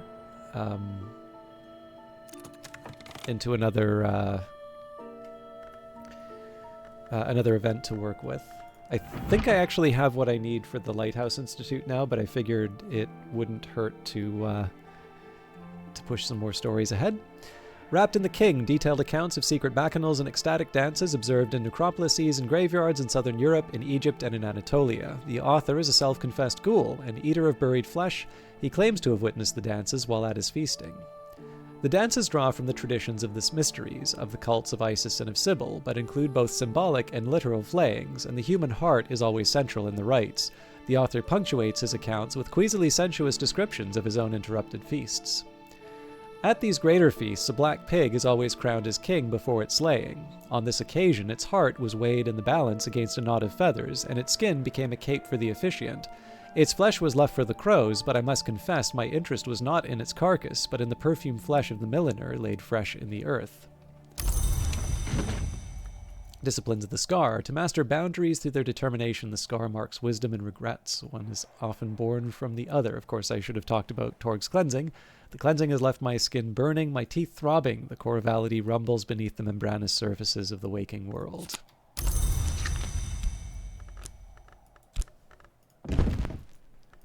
A tower rises. The phonograph is packed in glossy card, the bright pink of a dog rose, with the words "A tower rises" in 9 languages on both sides. There is no other identifying information at all. A recording of uncertain origin, inexplicably compelling poetry recorded by a speaker with a high, sweet voice that scales up beyond human hearing, in the language called Vac, which probably isn't spoken by more than a few dozen living scholars. The poem speaks of the wheel that turns, the coil that turns, the tide that returns, egg that returns. It speaks of a cloven sky, an open heart, a dream of glittering eyes, speaks lastly of its own conclusion, when it might be spoken in dreams before the deep door by a messenger of histories. A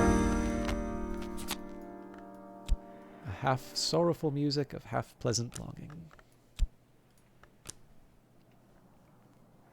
I'll put the clouds in here just to make it a little simpler. Opening the Sky, an unusual recording of Varro's Opening the Sky, composed for the coronation of the new King Henry IX. The record bears the suppression stamp Expunge. The first movement is soft, autumnal. The second is unsettling, febrile. The third is bright, soaring, rapturous. The fourth movement is glassy, slithering, a tintinnabulous icicle rattle. The fifth returns to the theme of the third, bright and rapturous once again, but this is a choral movement. It becomes apparent, though, that these are much, much too pure and high to be human voices. They recall birdsong. They recall the sweep of the windswept sky, blue turning black at the edge of the higher heaven, and they wrench the heart in a direction the Bureau does not permit. Medusa's lament on the death of the hour called Seven Coils, the father of the mother. The first part of the poem describes the ambush of the 7 coils by a warrior scarred all over by the traitor gods, scarred even unto his eyes, so that the sight of the great coils would not destroy him. The battle rages on until the 7 coils drowns in its own blood, at which point the narrative turns mystical and elusive. A 7-titled goddess arises from the foam of its blood. She is an armored queen, a serpent daughter, a key, a healer, a murderess, an oracle, but her 7th title is not to be revealed. The Singlefoot Songs. Father Stanislav John Schaller, priest and diplomat, writes of his time on the slopes of Hoshan, near the Grove of Green Immortals, but never too near. Schaller's relations with the grove are cautious. It's a library of the tree, but under the hand of the hour named Applebright. In time, however, Schaller comes to be more sympathetic to the Applebright, which he suggests causes harm only when so invited. The Singlefoots of the title are one-horned, one-footed hill things with sweet but powerful voices, powerful enough to open the mountain. The Singlefoots sometimes trample pilgrims, sometimes heal them, sometimes coerce them to enter the mountain and become Singlefoots. Schaller explains that when he found this last becoming too tempting, he decided to return to his homeland. What does not bark? Alexander Propst writes warily of Calyptra, a law, principle, or society which prevents the dissemination of dangerous knowledge. Calyptra, like the planet that occludes the star, or the Doylean dog that fails to bark, can be identified only by its absence. Even the name, I think, must be a mask. Calyptra is said to make exceptions specifically for the libraries of the Watchman's Tree. Does it make those exceptions so the Hours can make use of them? The Larkabine Codex. Christopher Larkabis claimed to have purchased 2 handwritten copies of the Codex from family of witches on the shores of the Sea of Marmara. A third was given to the sea. The sister and witch came from the west, where they were born in 2 wombs, one a princess, one a monster. Nevertheless, they loved each other from birth and met in secret to seek union. When the great drought came, the kings of that land tried to sacrifice the princess and the witch, so they sailed across the sea.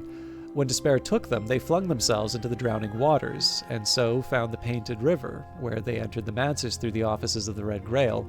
Nevertheless, the Codex ends with a condemnation of the Grail. The Geminiad Volume 1, a fragile manuscript illuminated with twin shapes of sad and luminous beauty, and with all the phases of the moon. It might be as old as the 7th century, but the language Fusine is much older. The cover is tooled goatskin decorated with garnet.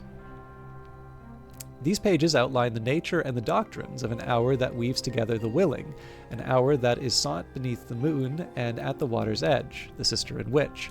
The language is willful, naughty, poetic. It'll take some untangling. The first volume of the Geminiad reminds us that the sister and witch has been known to manifest as the witch and sister, and that this face is always hungry while the other face may heal.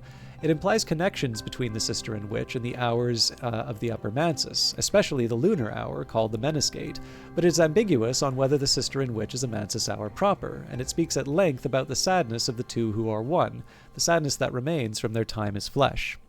And Jamie says, after years of sitting in my Steam library, I started playing Cultist Simulator again because you want to play Book of Hours and Traveling at Night one day. Just wanted to share that you got your first Enlightenment victory yesterday. Congratulations! I hope you felt really good. I remember being, I like, you know, kind of how some games give you the sweaty palms and that sense of shaking when you know you're about to get your first win. That was definitely my first Enlightenment victory.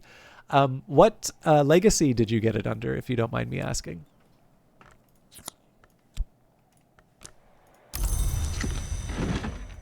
And On the Winding Stair, Gregory Wheelock, the master mason and architect employed by Walter de Wolfe to construct the Winding Stair and the guest chambers in Hush House, describes a more ambitious and dangerous project.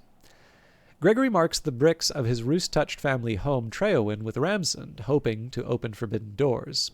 Gregory evidently succeeds in opening a way to something he calls the Moon Hall, but here his account becomes erratic. He insists that in the Moon Hall, the horned axe is still an edge power. He hopes for an eternal rival, but cannot find the one he needs. The narrative is increasingly interspersed with chess notations and ends abruptly. Okay, so I think I have too many memories for glassblowing and vessel crafting, but I suppose that's a nice problem to have. So let's start with disciplines of the scar. So sight, revelation, contradiction, bittersweet certainty, foresight, fear, Torg's cleansing, and unfortunately my only option here is the curious hunch, which I'm probably going to regret, but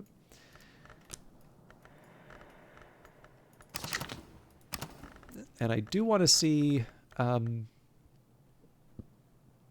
yeah, so just about everything is used up, so we will use the Faust in this case. There's always more to learn. Improve the skill to level 9.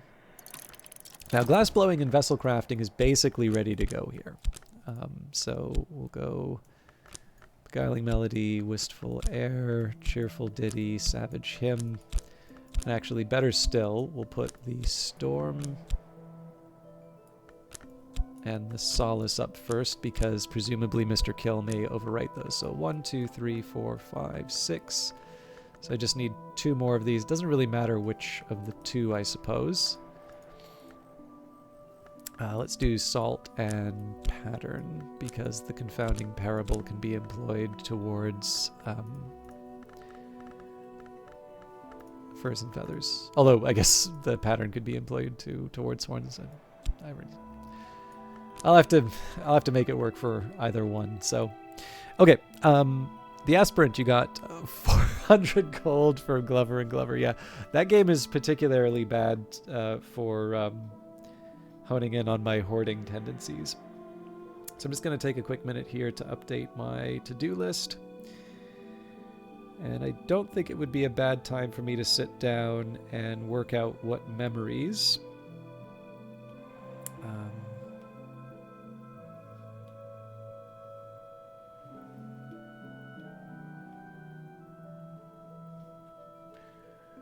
okay, so I'm going to want Knock and Scale.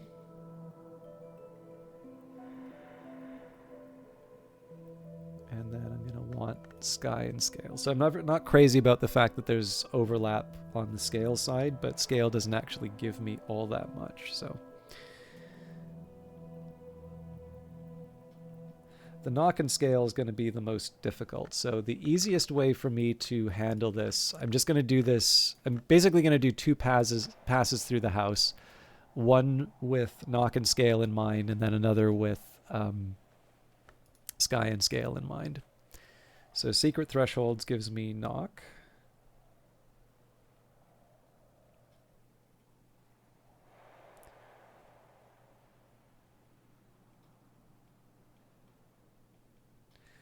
As does Stolen Secret.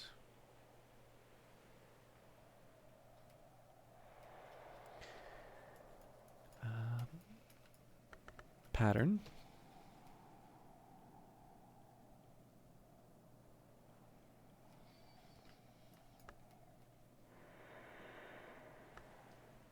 Fear.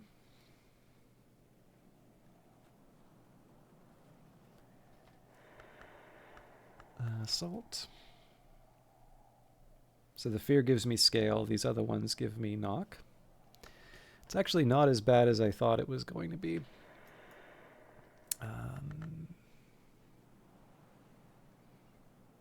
None of these help, but Hindsight does.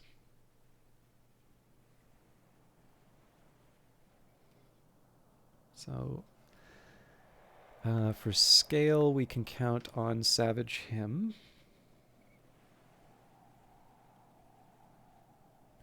And that means Earth Sign. So it turns out we do actually have 8 between Knock and Scale, which I wasn't expecting at the time. So what I'm going to do with Sky and Scale is I'm going to focus purely on the Sky stuff at the start. So we're going to go Solace, Storm, Cheerful Ditty, Beguiling Melody,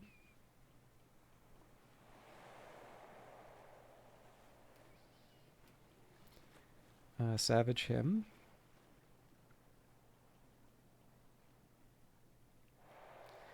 and Wistful Air. So that's already 6 of the 8 that I need. At which point I can say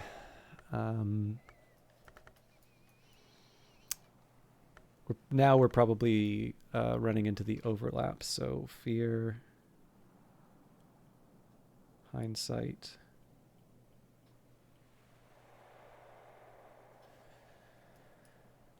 and oh, but Confounding Parable.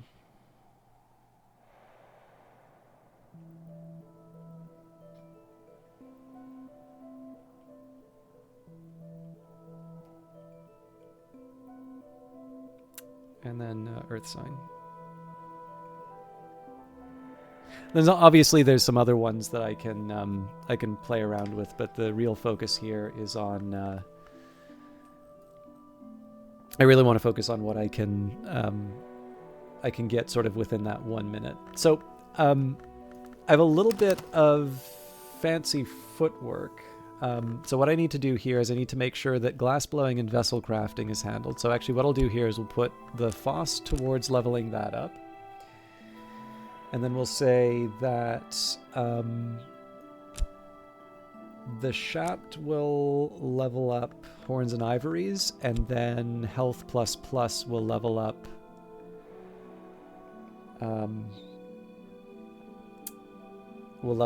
Furs and Feathers, at which point we're done with all of the lessons from the Salon. So the next thing that I need to do now is actually get the memories. So these are safe. I don't need to worry about these because they'll be done in 30 seconds. So what I'm going to focus on right now are the knock and scale memories that I need for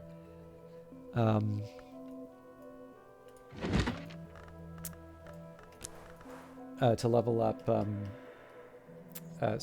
Horns and Ivories.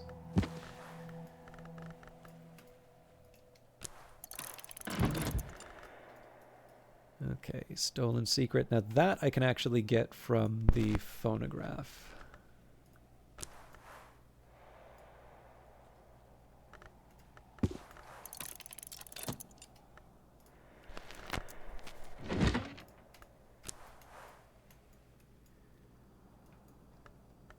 I think we did. Yeah.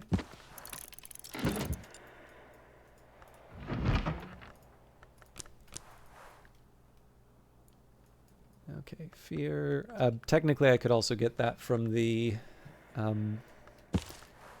phonograph, but I'll stick to the plan.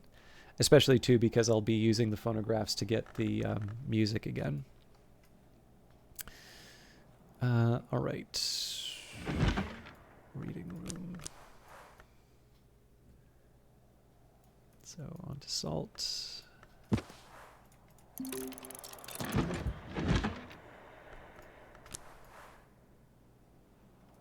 Hindsight.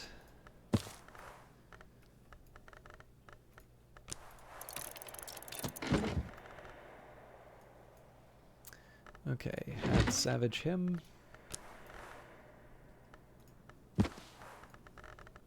I know everybody's going to get sick of hearing the two Savage Hymn texts, but it's a very helpful memory. So, and then we already have the Earth sign. Okay, that's rather encouraging, actually. So let's just get that Wistful Air, because I think we're actually going to be fighting for. I think we're going to be fighting for our Elements of the Soul.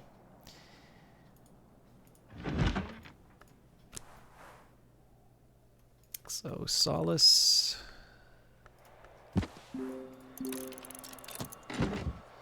Probably shouldn't be getting the ones that Mr. Kill can get for me right away, but I am trying to do this in the order that I wrote it down so I don't have to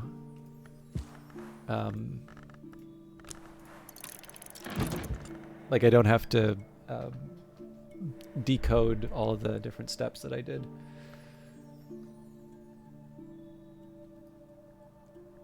Okay, and a cheerful ditty, which we can get from the governor's photograph. Maybe not. No, that'll do.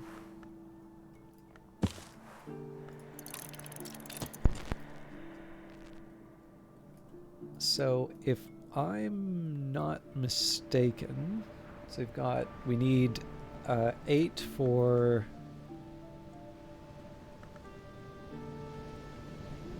Uh-oh. I made a big mistake. Okay. So I got ahead of myself and said that Horns and Ivories and Furs and Feathers are, knock and scale and sky and scale. The catch is that horns and ivories and furs and feathers were not going to be used to level up their skills because those are already at level 9. What they are going to be used to level up is Path and Pilgrim and Purifications and Exaltations, and those are actually considerably different from the alternatives. So I guess the good news is... there actually isn't a lot of good news. I mean, one thing I could do is just abandon it and go for something with knock. I don't like that option too much. I think what I'll try and do is I'll take like the scrap value for my efforts here. I'll probably be able to level up Purifications and Exaltations just because there's so much sky stuff already. But what I was originally worried about was not having enough elements of the soul to be able to push this ahead. The bigger problem in front of me is the fact that I've gotten the wrong memories. But then maybe that'll be where Mr. Kill helps me out.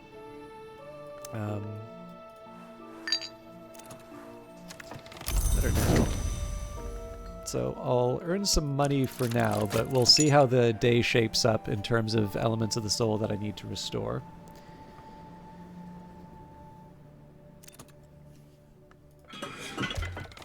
Alright, so there's Nillikant. We don't 100% sure know what we need, but I know Nillikant is something I've usually used to get another event, and it is in line with my character. So, the Incastum Terminale of the Third History. It's the bleak white-blue of winter. It has spawned an itinerant order of secret celebrants who regard worms as semi-gods, and who are sometimes called on to celebrate difficult funerals.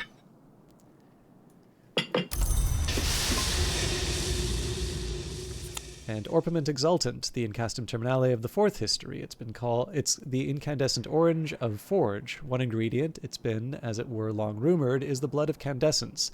Certain Masonic and related traditions venerate what they call OE. This is more for writing letters to Hokabald than anything else. Okay, so the one thing I know that I've got in the hand is glass blowing and vessel crafting. So regardless of what happens, we have that secured.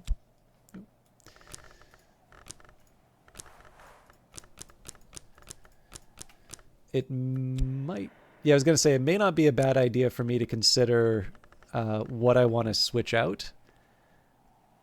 But I don't think I gain anything by giving up the Confounding Parable. So we'll put a brave face on it and just move ahead. There's always more to learn. And I'm going to reshuffle the elements of the soul here just because all bets are off once we unlock these. I mean, it's not, again, just to be clear, this is not the end of the world. I've got plenty of stuff that I can do, and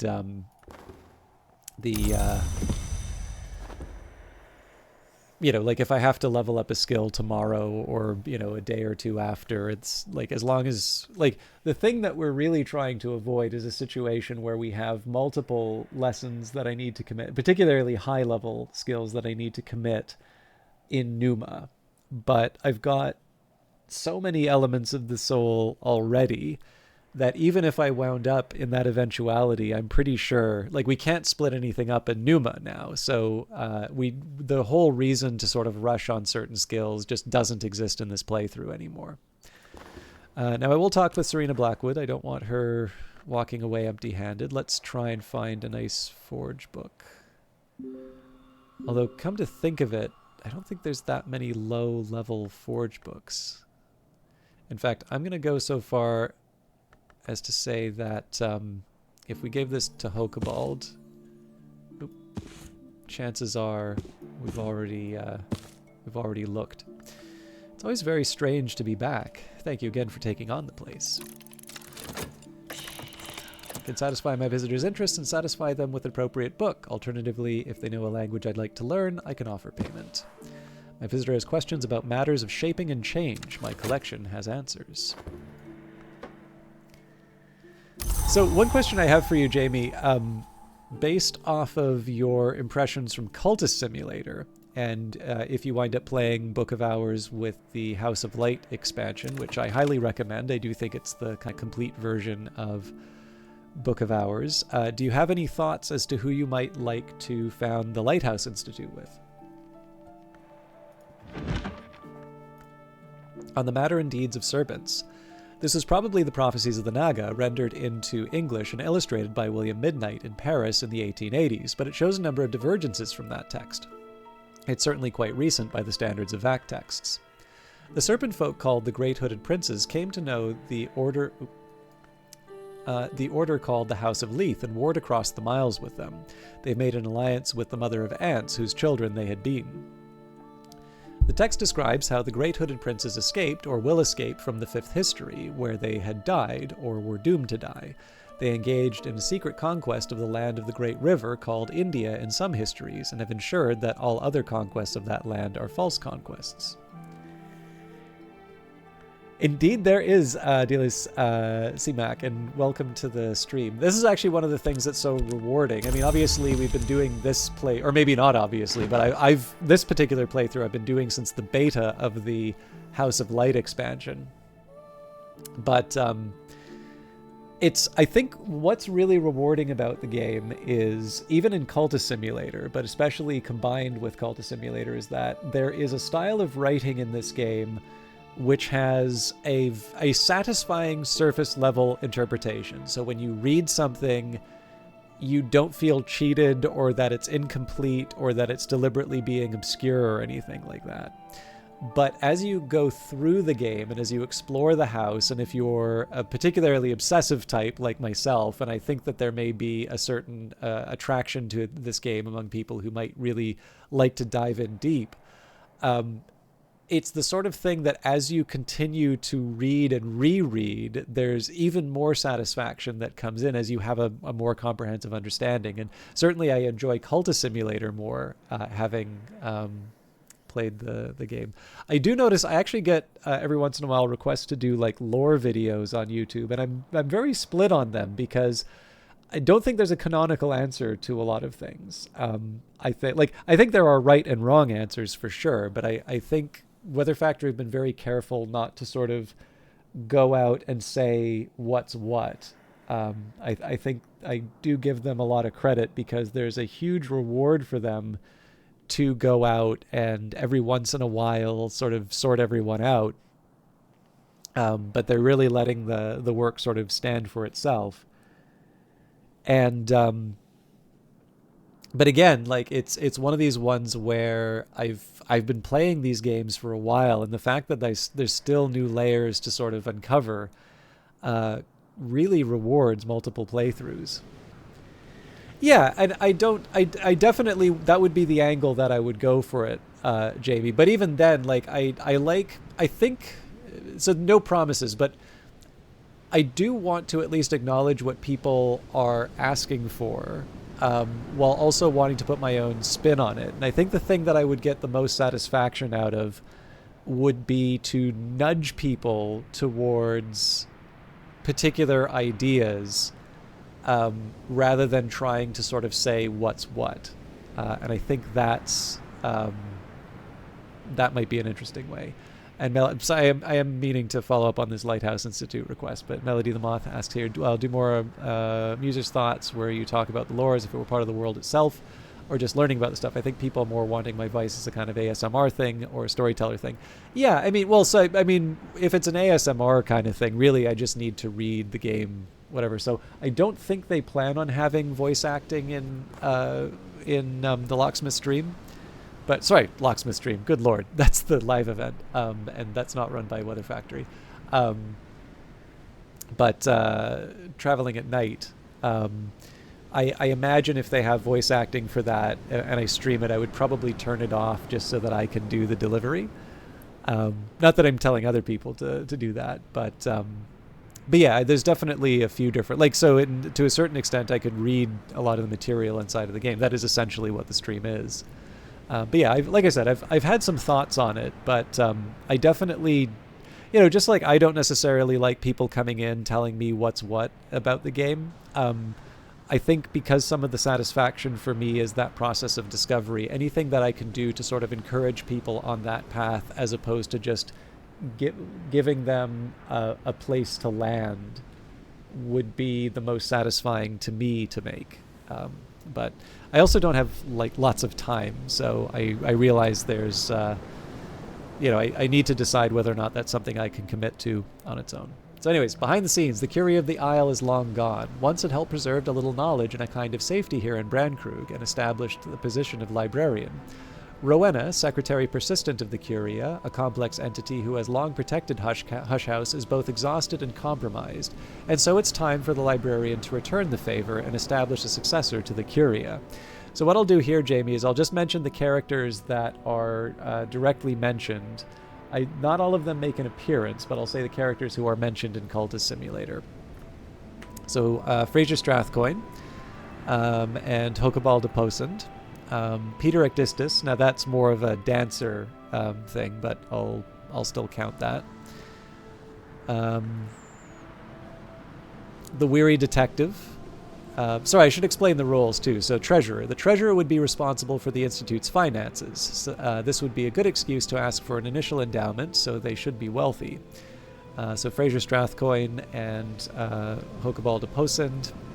Secretary Salvant. The Secretary Salvant would lead the Institute's healing and restoration efforts. So if you've played the dancer, Peter Ecdistis is an option. I actually think Stanislav John Schaller may have a book in Cultist Simulator as well.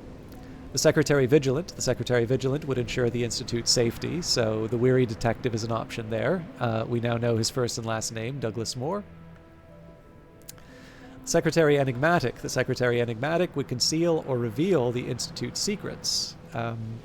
So technically Peel shows up in a couple of the texts, but we'll just move on from that one and say that Zachary Wakefield is an option for the Secretary Enigmatic. The Secretary Nunciant. The Secretary Nunciant would communicate and negotiate with other organizations. So Olympie Bichet, Dr. Ibn Al-Adim, Connie Lee, and actually I believe, well, I guess Serena Blackwood shows up in a certain way. The name shows up in Cultist Simulator. I don't believe either. No, actually, sorry. Echidna shows up in some parts of Cultist Simulator. So, Secretary Persistent. The Secretary Persistent must not only be immortal, but must stand with one foot outside the laws of the hours, and so she must always be Elysian. So those are some of your options in terms of people. Obviously, I didn't do an exhaustive list because I figure some of the fun is seeing where all this goes. Okay, we got a lot of reading to catch up on. The Velletri interviews. Interrogation of a man named Lacombe, a former Nocturnal Branch inspector now identified as terminally robogoid. Actually, you know what? Let's wait the 0.2 seconds before Here we go. Wistful Air, Let It Rise in Head and Heart. I think I'll have to cycle through to get back to Lacombe. Those Who Do Not Weep. The Mystic Broadnax discusses the origins of the Sister and Witch and of the Thunderskin. The Sister and Witch were born in two wombs, one poor, one rich, across the sea. The Sister was stronger in the aspect of heart, and so their survival was assured. The Witch was stronger in the aspect of Grail, and so they were not satisfied. When the Sister and Witch came west, the Red Grail permitted their ascension, but then grew jealous of their power.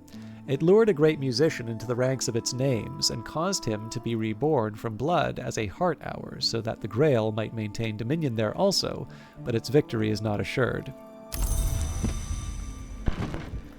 The Invisible Opera, unfinished recording. A recording of a 1911 attempt at a performance of Wings Within Wings, the so-called Invisible Opera.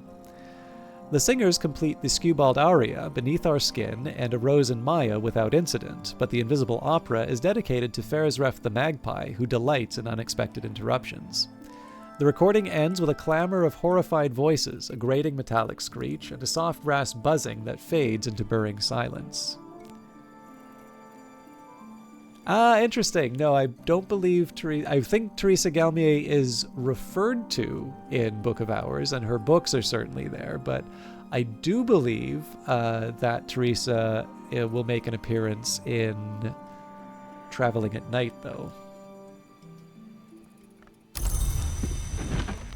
Which, of course, it's way too early to say anything for certain about that. The Weather Factory have been very clear that, they respect the the audience, the fandom, enough to be able to sort of talk about, preliminary thoughts and the things that they're excited about. But obviously, everybody should apply good sense and say, these are not promises. These are, what they're thinking about over the course of development.